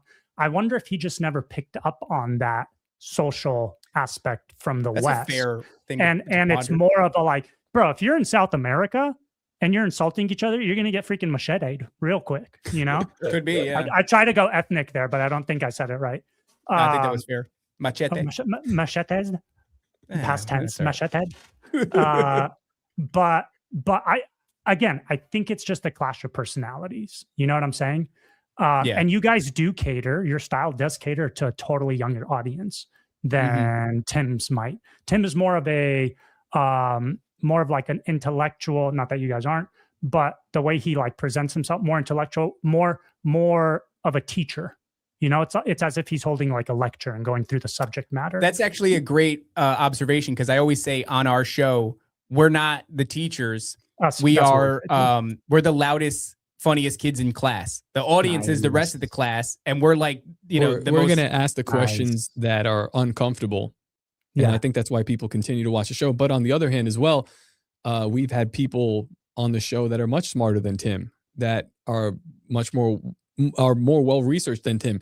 And we've hit them with questions and different kinds of things like that. And most of the time they go, if they don't know it, they'll just be like, hey man, yeah, that's actually a good point. Or actually I agree with that. Maybe I saw things a little bit different, or you're wrong. And this is why, but those are generally the three responses that you'll get from somebody. Not with this dude. It was just like one way. So I was like, well, no, it's not going to go one way like that. You're not going to come here, talk for 95% of the show and trample me and then do it on Twitter after. No. Well, look, I want to take this moment to just say publicly that sorry, Tim. If Tim Alberino sees this, there are two ways through this. If I'm going to need that hat. It doesn't have to be that hat. A quality hat. If you send one tooth from the necklace, got the money. One tooth from his Wakanda necklace. It's just one tooth. You send us a nice hat, one for you as well. This is two hats. You know where we are, the Standard Coffee Shop in Lady Lake, What if he Florida. did like a Solomon thing where he's like, I'll cut the hat in half? No, don't do that. No, I don't cut it in half. I want a full hat. Hey, it's biblical. You have to. No, let me tell you too. I'd say you can cut it in half. I don't care about the hat. I'll know if it's a low quality hat. All right. Because like, you see how you guys are split like down the center? The best would be if each of you have a hat, a half of the hat on separate sides of your head, and then you meld in the middle. Exactly. That's actually the most horrifying image I've ever That's the move. Boom. Send us a hat or issue an apology. I personally don't sign care. The book? I don't want that. No, I don't want a signed book. I don't care, dude. For all intents and purposes, I'm a retard. Right. I like to have fascinating conversations. I do not take myself super seriously. I don't care about this. As long as you keep freaking out on the internet, Tim, I'm going to keep poking you because it's very funny. Every time I say you're a cat man, you spiral and you give me a wall of text. The only thing I don't like, don't call for my livelihood, but it's almost like I don't want it to stop. Like, because it is fun. And this is a part of me that is like, terrible. When he says you're not Christian or you're bad people, I'm like, oh, because now you're feeding this thing, and it's so funny. And I'm like, a okay, bad person lives in me. If we do, a bad person does live there. His name is Top Lobster. Damn. But if you keep stepping on the rake, I'm the kind of guy that's like, put that rake back down. Yeah. And you keep stepping on it. Like, I'm sitting there and watching cartoons with my kids, and I go, Timothy Wolverino. And then I make a meme and just put it out there. And then I go back to doing what I'm doing. But then I see the response and I'm like, yeah, he's still freaking out. This is very simple. It's called trolling. You're an unwilling participant in my play, and I just can't stop the play. It just keeps going. And if you keep on doing it, I can't stop. I don't hate him. I don't hate him. I don't want his career taken from him. I don't want people to not watch his stuff. I just think it's very funny. And if you're gonna, draw a line in the sand and say, no, I'm the alien abduction phenomenon is always physical. There's no ifs, ands, or buts about it. And if you think aliens or demons or demonic, you're an idiot. I'm gonna go, you look like a fun guy to have fun with. And we're gonna do that. And that's all this is, man. I need that hat. I don't care what anything. I need the hat now. I would appreciate a hat. Yeah, because the one that I have right now, it feels like it's made of paper. It's from Amazon. It's actually on the other side of the monitor here. It's got a whip coiled around it.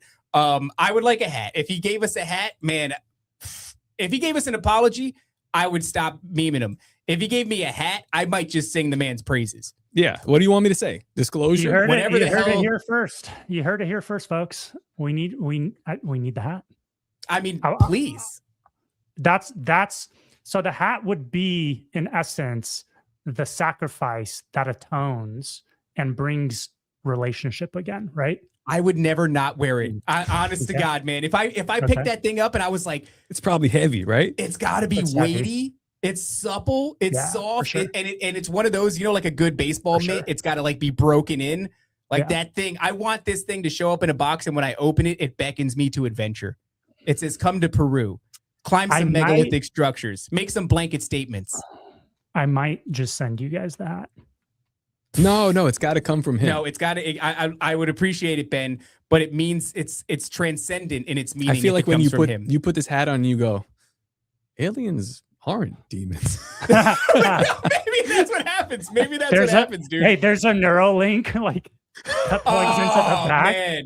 Man. That's all right. It'd be worth it. Hey, how much time do you guys have? I didn't ask you this on the front end. I think I got some more time, but I gotta piss hard. Oh yeah, go ahead. We'll handle it. Okay, I'll be right back. Let's take a potty break. Okay, Top. What do you think? What's up? What do you think about demons? Demons, idiot. What do you think about aliens actually being Nephilim? Like, I'm talking about old school pre-flood Nephilim that got off planet. Right. Okay. So when we're talking about the Nephilim, the reality is that they start off as giants. If you read the book of Enoch, they're like 1,000-foot giants. Like they're as big as the mountains. Some people think that their blood is like the Himalayan pink salt. I don't know. At some point throughout history, they get smaller because we classify Goliath as a Nephilim still, but he's not like first generation Nephilim, right? Because he's only 9 feet tall or so. I forget exactly how tall he is. You also have Nimrod, who is he became Gibberim, right? So this is like a man that becomes some form of a Nephilim, but he became Gibberim. So it hints at genetic mutation. And even the book of Enoch, Sean from Kingdom in Context was on our show, and he was talking to us about I think it's Enoch 1 verse 7, where it's speaking of when the angels take wives of the woman, they teach them all manner of things. And one of those things is cutting roots. And it's like they taught them the art of metallurgy and all this stuff, and they taught them the art of cutting root. And then you look at chemicals like in Miracle Grow. One of the chemicals in Miracle Grow is something called gibberellum. And that stunts one of these. Yeah, check this out. It's wild.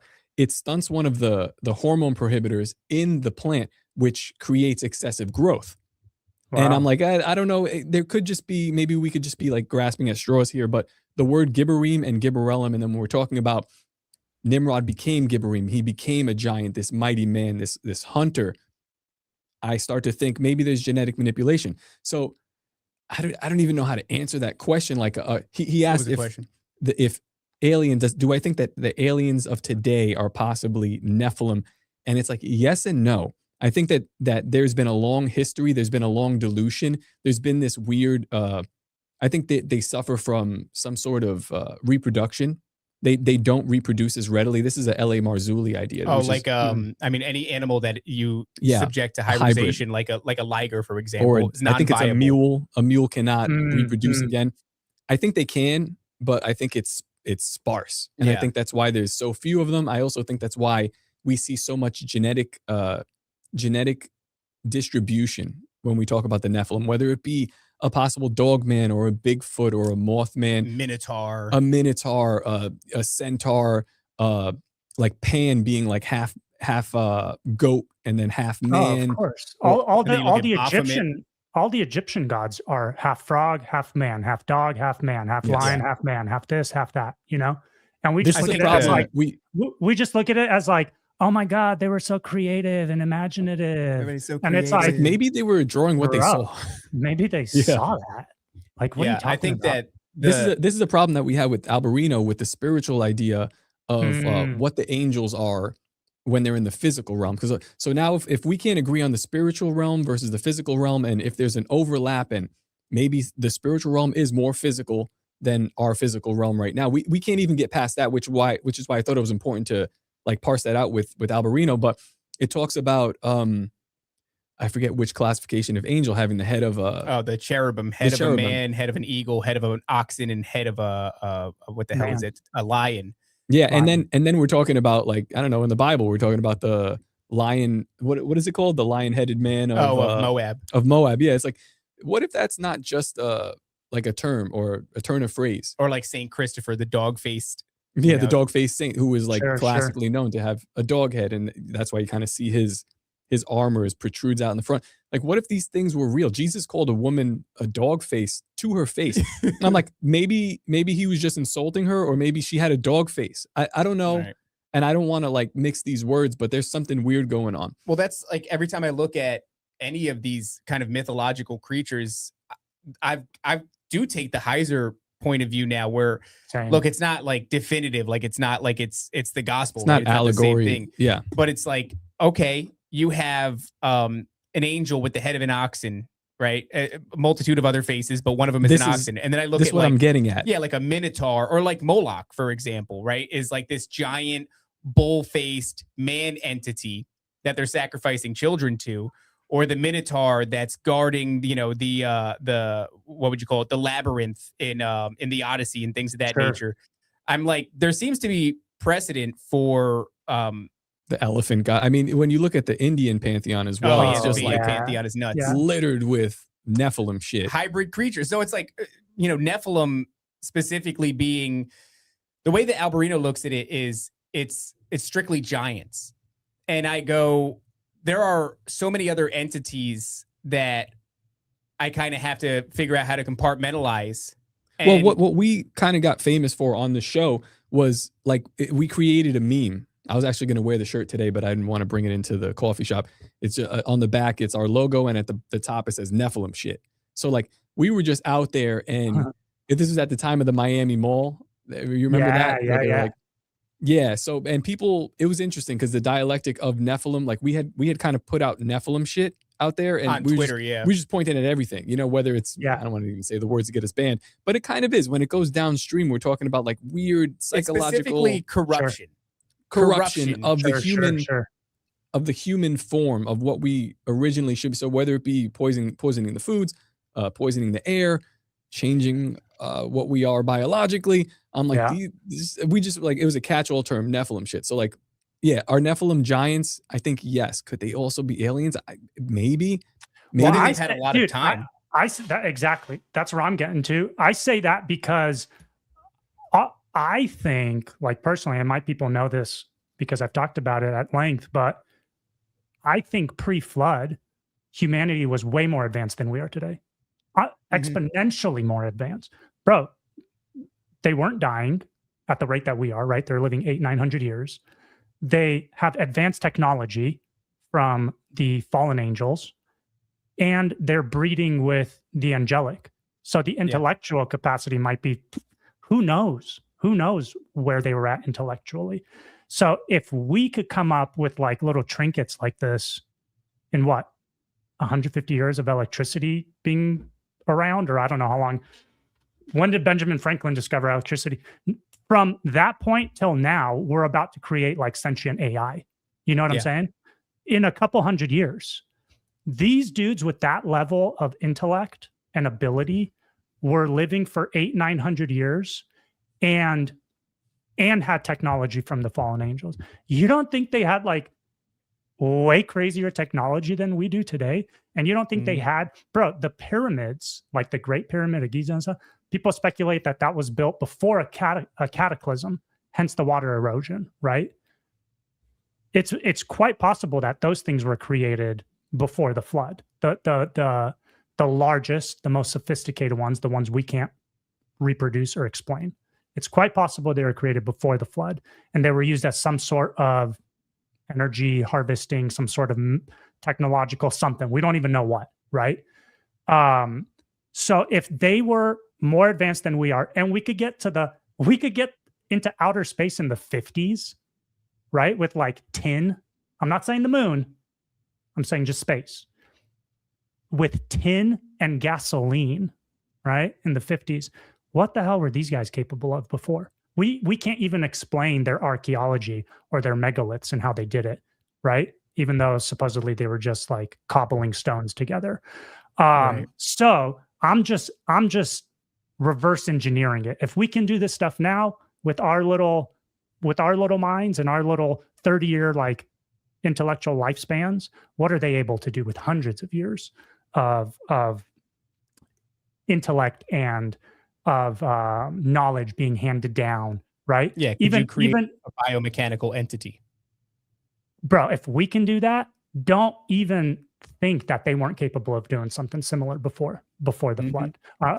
Before the flood. And even Nimrod, the first thing homeboy does, okay, after people gather together and they start thinking, what should we do next, right? What are we, 200 years post-flood? The first thing this guy's like, aha, I'll build a tower to get to the heavens. How does that even cross your mind? Because that's probably what he heard people did before the flood, to get in touch with whatever made him Gibberim. You know what I'm saying?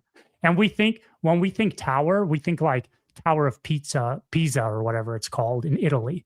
Most people speculate, or most scholars say, that it was actually a ziggurat. It was a pyramid.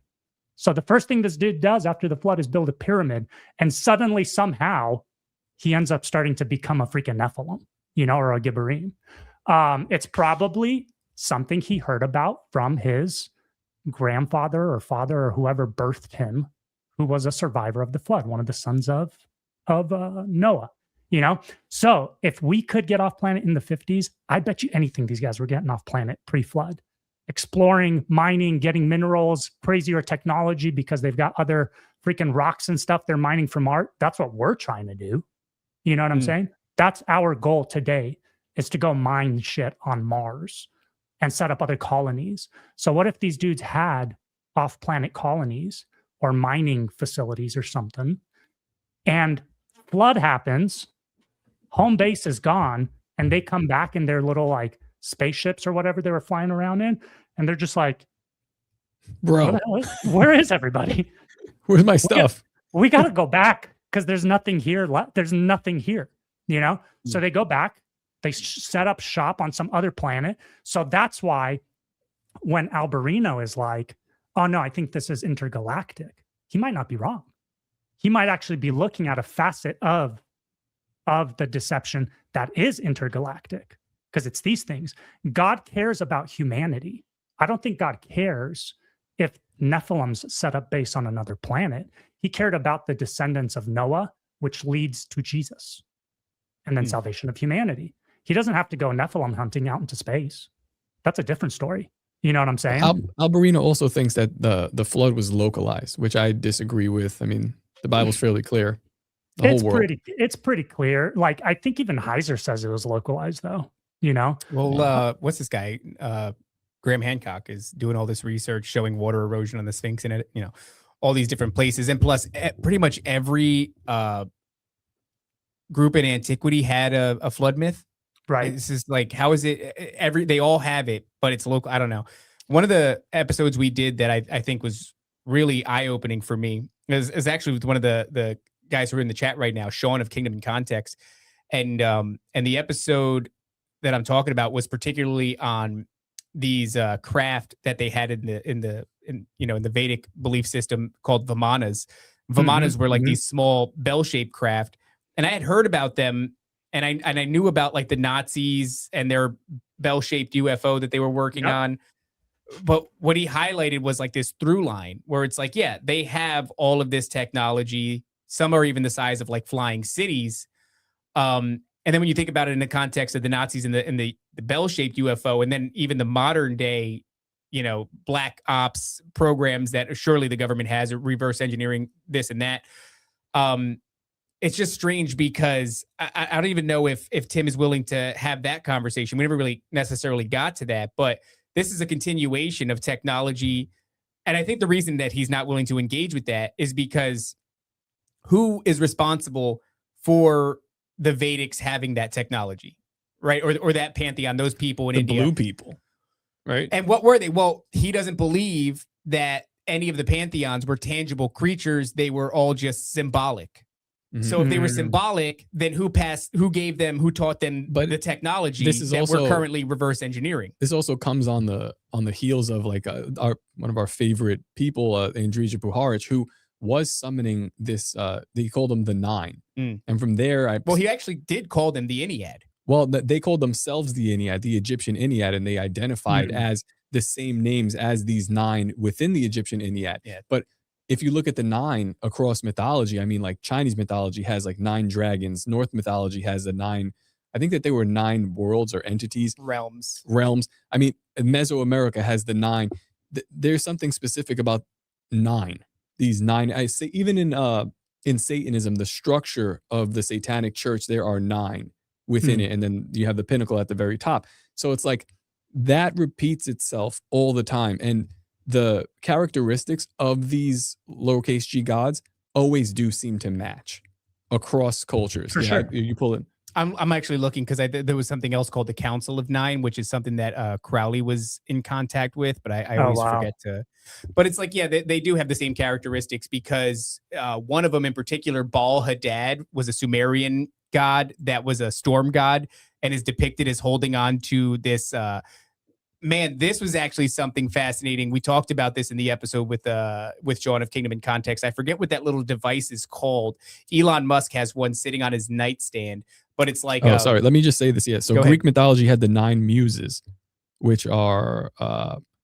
they're 9 goddesses. I can't even say their names. And this is where you get your inspiration from everything. Chinese mythology with the 9 dragons. Hindu mythology has the Navagadra, and those are also 9, these 9 main entities. Mesoamerican has the 9 lords of the night. This is like Aztec culture, and it goes on and on and on. Every single culture has this in common. So when we're looking at this and we're just like hand waving it away as something that is symbolic, purely symbolic, it's like, so then why is everybody seeing the same thing? Why are they giving the same technology? Like, if you believe in the nuts and bolts technology of this, that these people had this stuff, how could it be symbolic but also physical? And why are they describing the same exact entity? This is what I'm trying to do. I'm trying to make sense of the multiple phenomenon that we're seeing. Because we see the crafts, okay? There are little green men that are, I'm being facetious, the grays in the crafts, typically, okay? Those crash. Why? Oh, because we interfered with them with our radar. We crash, bro. We have cars and we're retarded, so we crash. Okay. These are like hyper advanced, interdimensional being. What the hell are they doing? Hitting a freaking rock in space.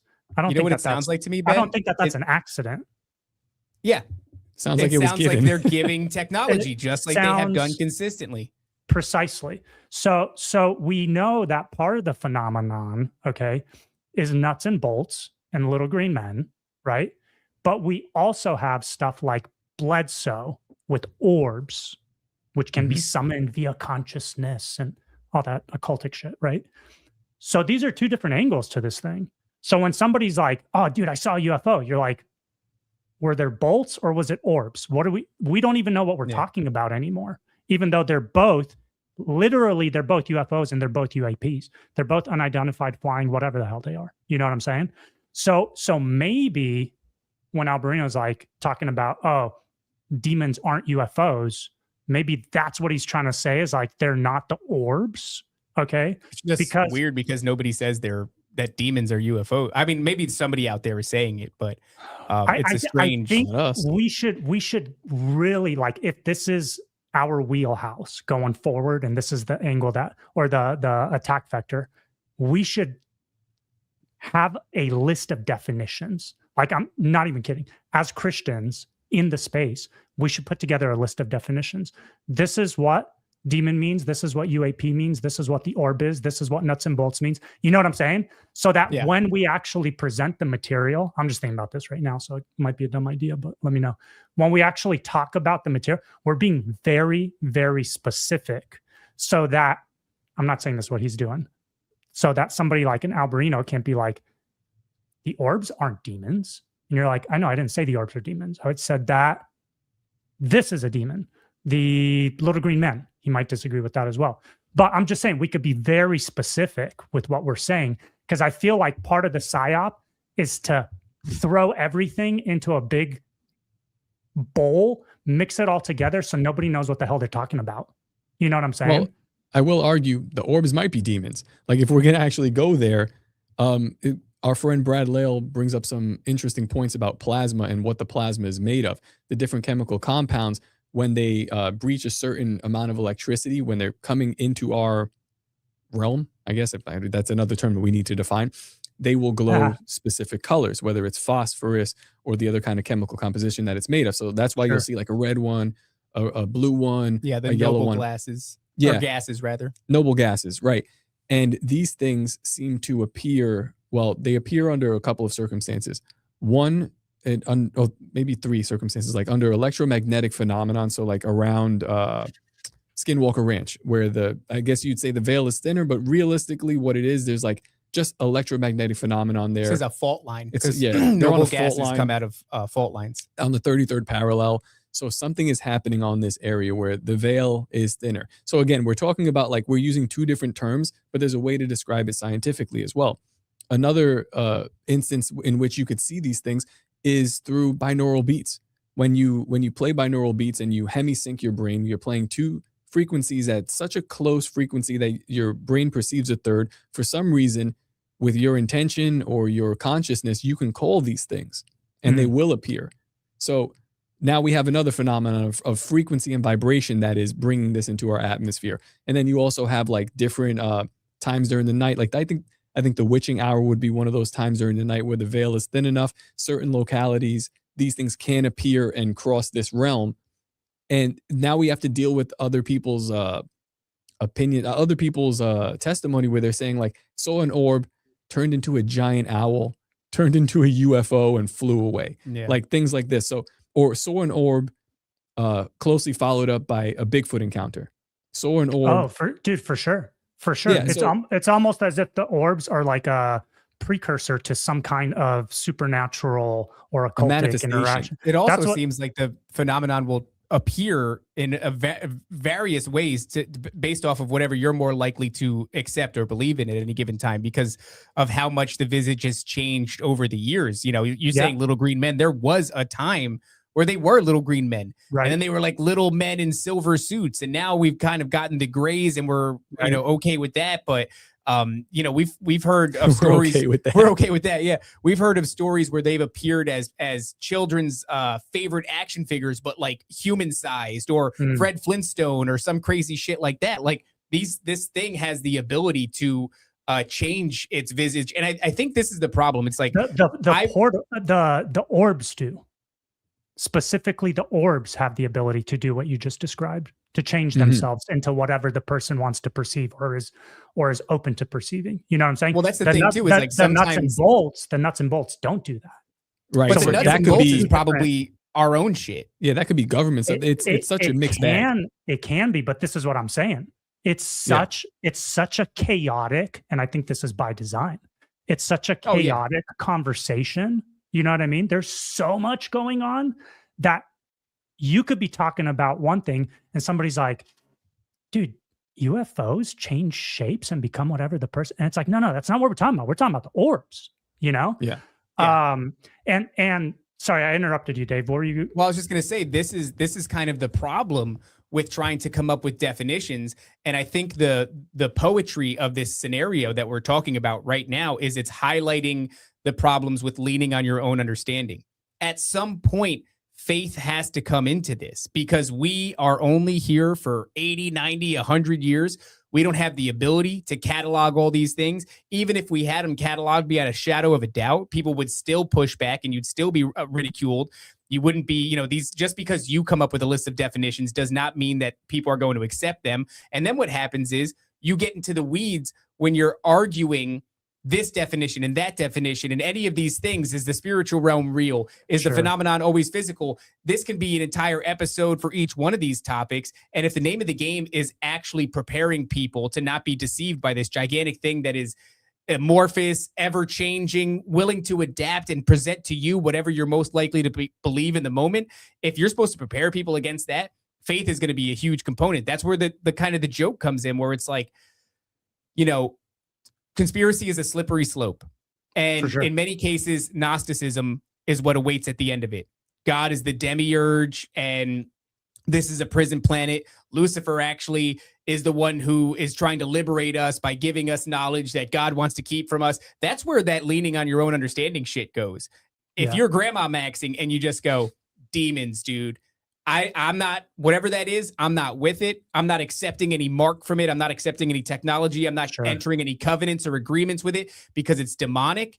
And the number one thing that is the focal point in my life is Jesus Christ, because we're saved through grace, right? Not because some alien thing introduced technology and liberated us from an evil system or gave us utopia. We're saved through grace. This is demonic. At the end of the day, it's almost, I've been in this for so long, dude, 20 years. Yeah, like I said, my grandmother was abducted. I became obsessed with this when I was a kid. I had a plethora of strange experiences. It all leads you to, like, the very first question is like, you're on the internet going, woke up in the middle of the night, couldn't move, shadow in my room.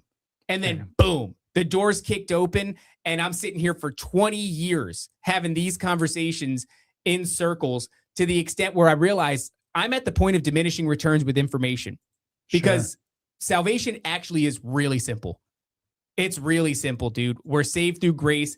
Believe that Jesus Christ is the Son of God, come and died for our sins so that we have this narrow path to salvation. And all we have to do is accept him as our Lord and Savior, repent of our sins, go forth and sin no more. What? You mean to tell me in this realm? That's insane. It's insane here. Yeah. This one thing that we're talking about, we could do 100 episodes on it. And the fact of the matter is people would still reject our definitions at the end of the day. And the way through is that simple. I don't think that we have, I'm not saying it's wrong to do, Ben. I enjoy it, or else I wouldn't be doing a show. I wouldn't be talking about these things. It is fascinating. And to try and define it, I think is like, what's that line from the Bible? It is the glory of God to conceal a thing, and the something of kings to pursue it. I forget exactly how that goes, but it's basically talking about, like, there are hidden things, and God has laid out this unbelievable world for us, full of mysteries, and I do think you should pursue them and try to understand them. But faith is a huge component of it, and I think when you get that caught up, I'm going to use an example here. You get that caught up trying to define it, and maybe what you do is you think you got it figured out, and you publish a damn book. And then all of a sudden your livelihood is tethered to that book. And anybody that has anything that flies in opposition to that narrative is now on the opposite side of the fence from you. What you've done is you've drawn a line in the sand and separated yourself from other members of the body of Christ, because your ideas don't go up in sync anymore. And I see people that are smarter than us, and maybe even ones, thousands of years ago that lived a lot longer than us, who probably figured out a lot more. I'm here for, another 40 to 50 years if I'm lucky. I don't know how much time I can spend hashing out definitions. I have a great commission to work on, which is bringing people to Christ and showing them, like, even though this realm is crazy as shit, the way out is really simple. One meme at a time. One meme at a time. Yeah.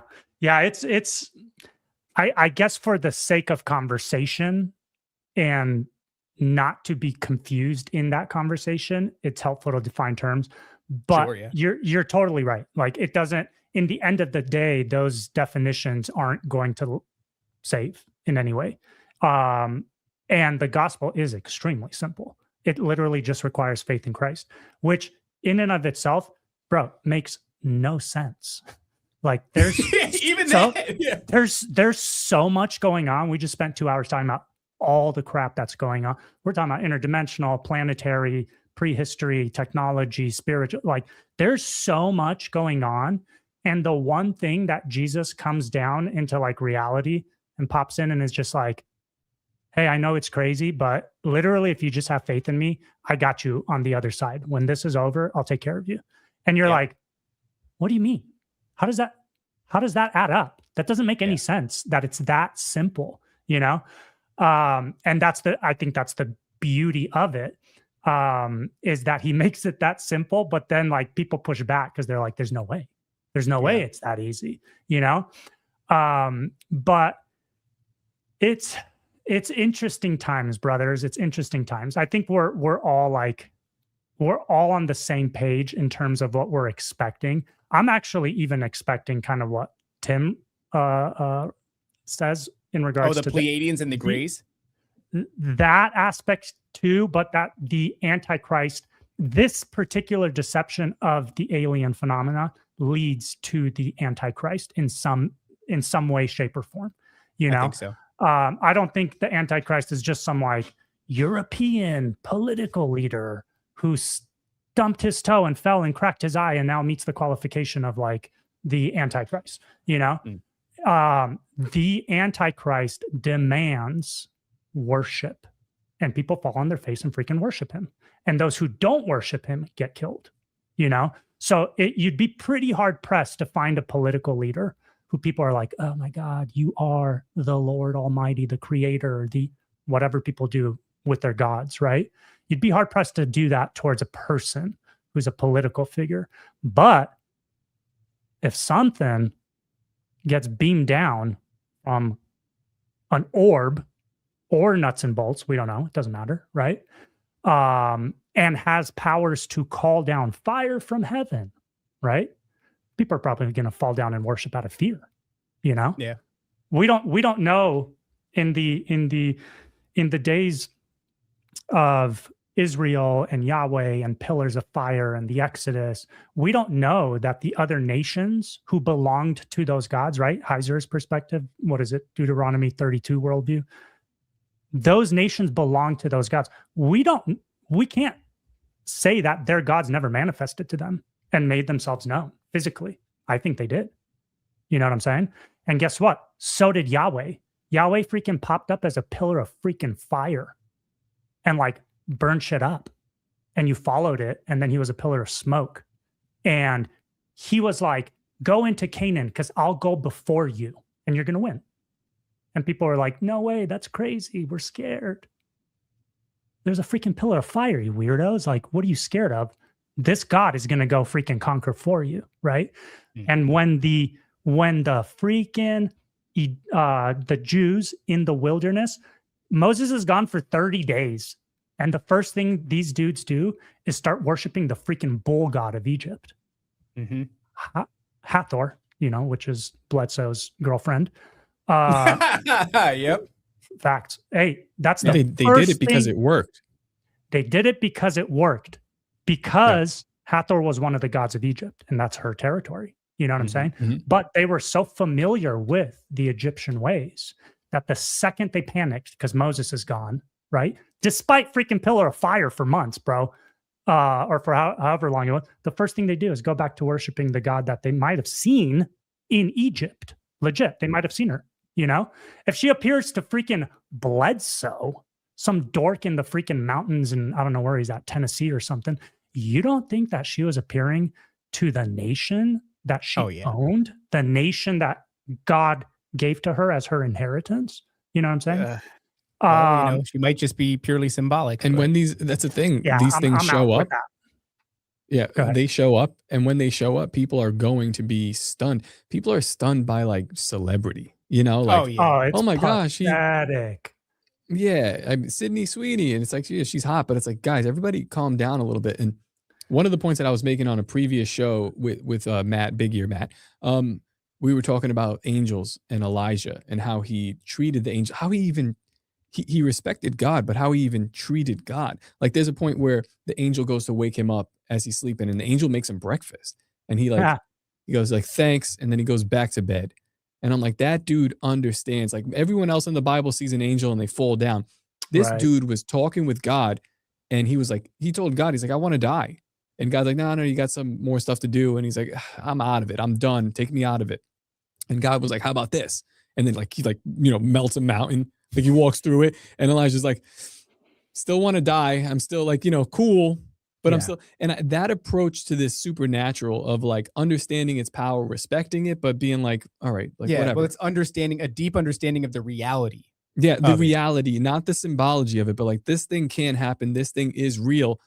We worship and we praise one God. And even like, I mean, even as he's watching the one true God destroy a mountain and just like, ravage the land. And God's like, how about now? Will you get up now? Will you go now? And he's just like, I'm just kind of, and I'm like, I respect that attitude of like seeing it and being okay with it.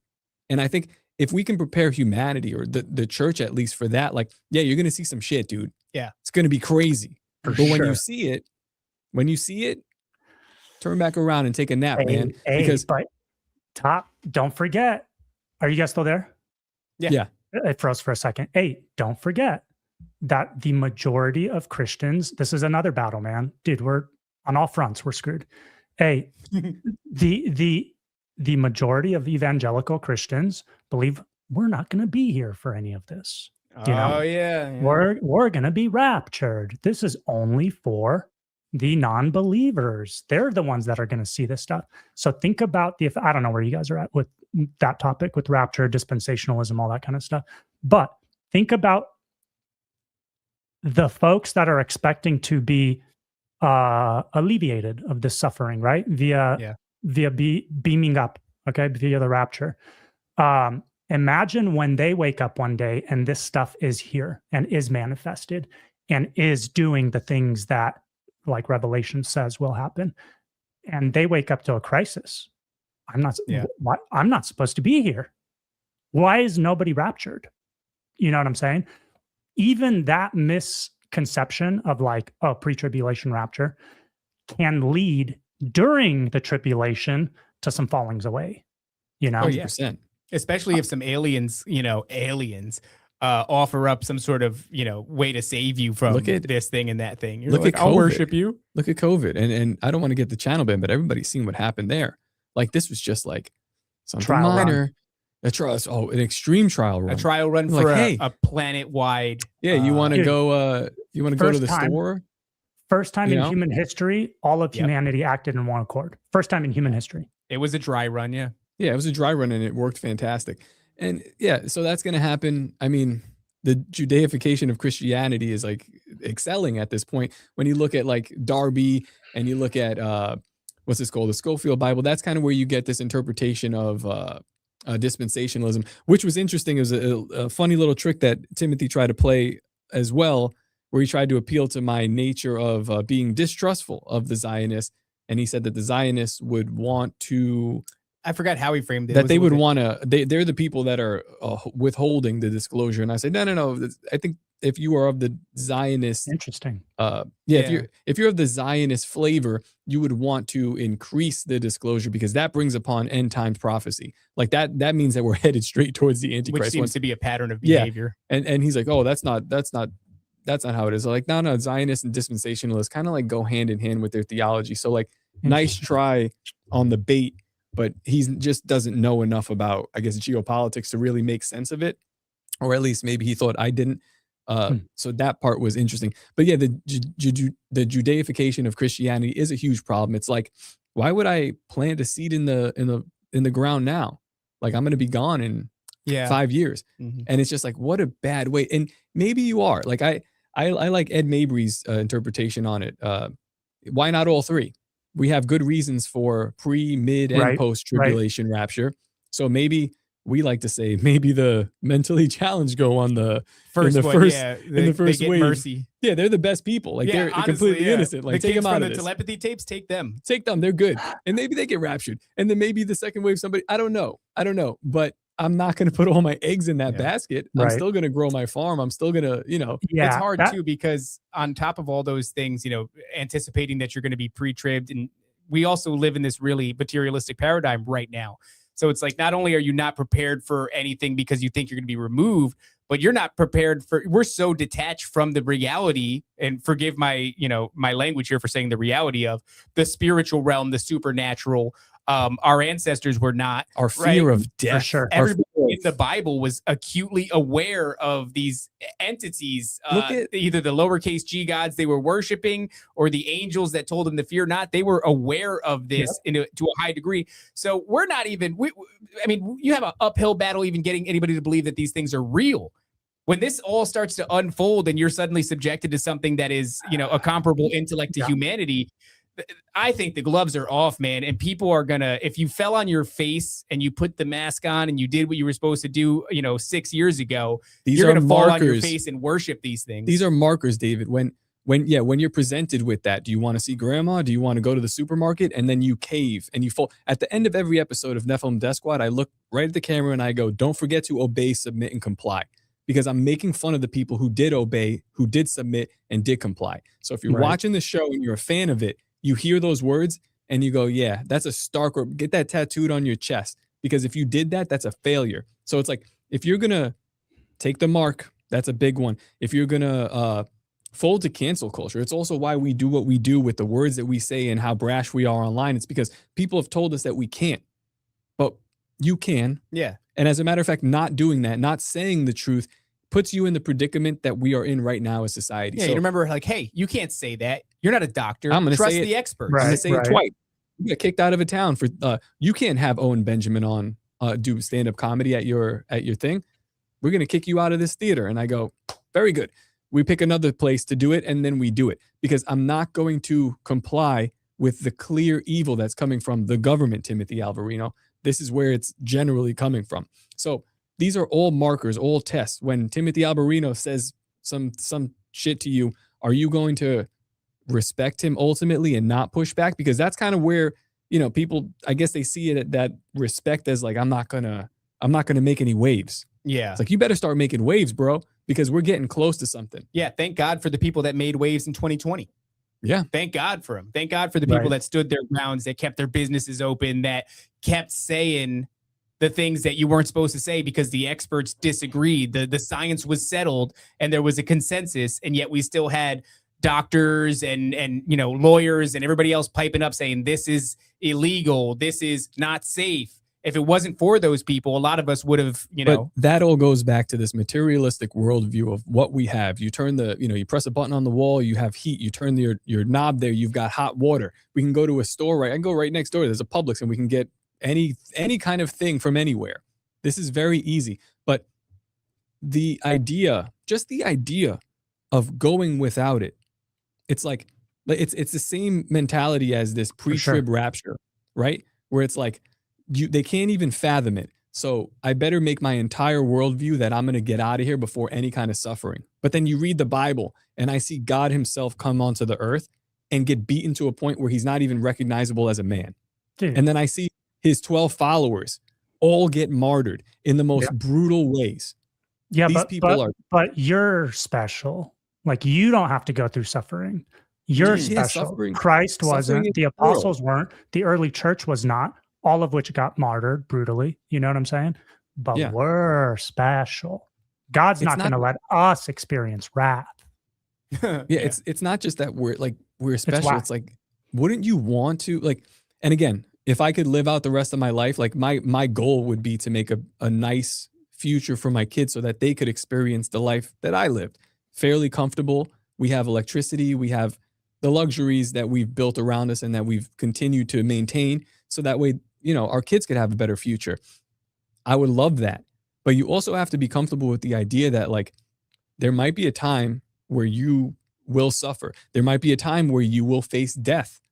Are you going to look it in the face, or are you going to cower? Because it's coming whether you like it or not. They did it to God. They did it to God. And just get comfortable with that idea. And that's a crazy thing. Like, I mean, we do a lot of, I think that's why we do comedy. And we also came from like the blue letter Bible. Shout out Blue Letter Bible. We came from the blue collar. No, actually, we threatened to kill them all. It was a whole thing. We've since taken it back, and it's been a big funny thing. But we love Blue Letter Bible. You better behave.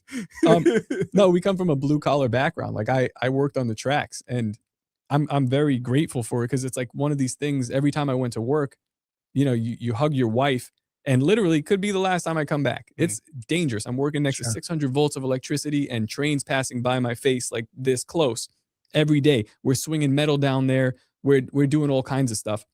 And I became comfortable with the idea of death. And it molds your personality. It molds the humor that we do and like the way I approach life. And yeah, it might come off crass, but in the end of the day, it's like, all right, so we insulted Timothy Alberino. So what, dude? Like, I might die tomorrow. And you know what? It's not really a big deal. That really is the big difference. Like, if Timothy Alberino wasn't on megalithic structures in Peru, if he spent time in a metal fab shop, he would just have laughed at all of that.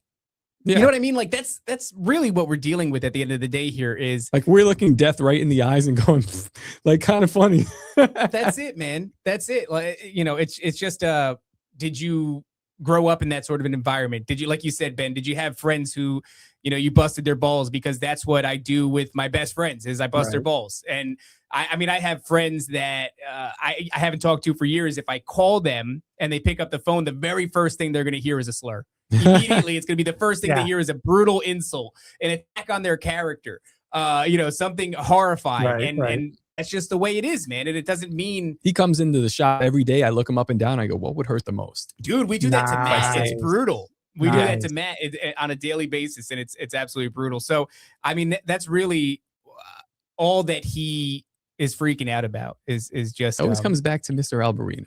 Everything does. It's all roads lead to Alberino. All roads lead to Peru. Interesting. That's funny, man. Well, on that note, that's a good way to end it, I think.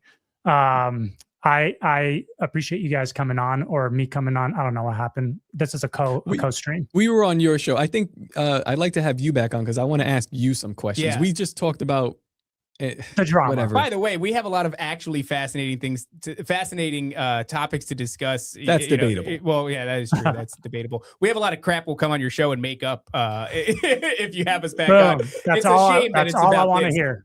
There we go. Yeah, man. No, it goes. We could go deep down like any of these topics. You know, we're not experts. I don't have a book on anything, but I have ideas about everything, right? And it's fun to discuss those and share them with people, hear their feedback, hear what they're thinking. Iron sharpens iron, you know, and if wild times are coming, bro, end times is very, very spiritual in nature.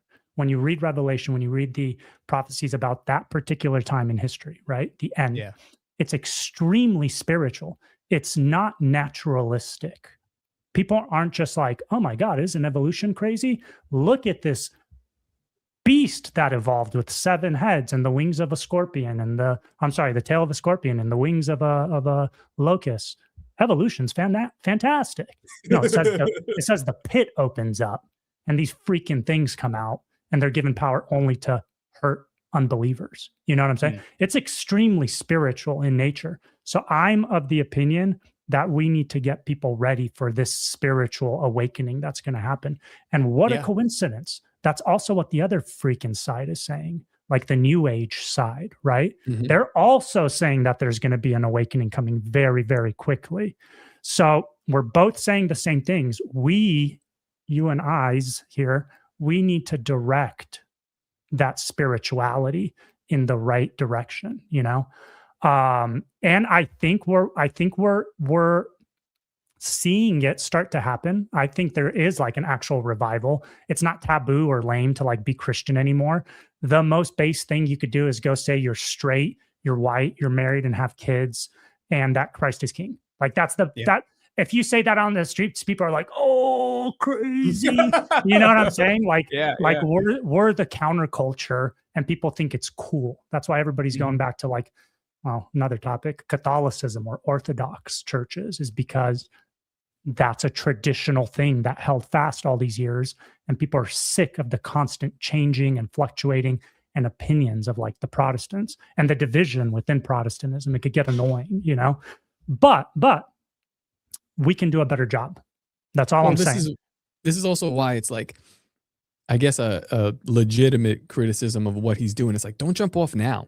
Don't jump off now and protect like this narrative so that we can talk to congressmen. It's like, no. The ball's been moved. We've pushed this ball into this corner. And just like the left did, like they, you remember the old trope was like, well, if you let them get married, then they're going to come for the kids next. And then everyone was like, oh no, that's not true. And they did it. It's like, well, then they came for the kids. I was like, okay, well, if you let me talk about Christianity in a good light and make it, well, you don't have to be embarrassed of it and make it actually a popular thing to be. Now I'm going to start talking about the Nephilim. Now we're going to start talking about crazy stuff. Now that we got our foot in the door, pushing. Yeah. Why not? They did it. I'm going to push. You guys are crazy. I'm just pushing this straight up what I see as the truth. So push hard on that. Why will we back away from that to these congressmen? These people suck. Yeah, man. Hey, like, Tim, now that you're in the door, show them how crazy you are. Show them how crazy you are. Show them how crazy you are, Tim. Because you're crazy. I know you're crazy. I saw you dressed like Indiana Jones. I saw you climbing Machu Picchu. I know what you think created those megalithic structures. Tell these people. This is why we're so mad at you, because you're not acting crazy. Like you're a crazy person. You want him to go 100. Go 100. Tell the truth. Tell the truth. That's it. That's all I want to see. Go full retard. Always go full Alberino. Dude, let's go. Let's go. Dang. Well, on that note, boys, thank you for coming. I appreciate your guys' time, and I look forward to doing it again.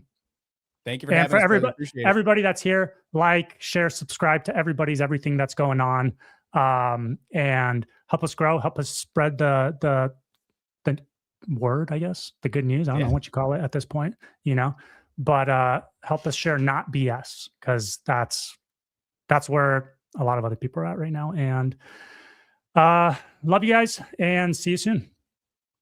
Peace. Bye.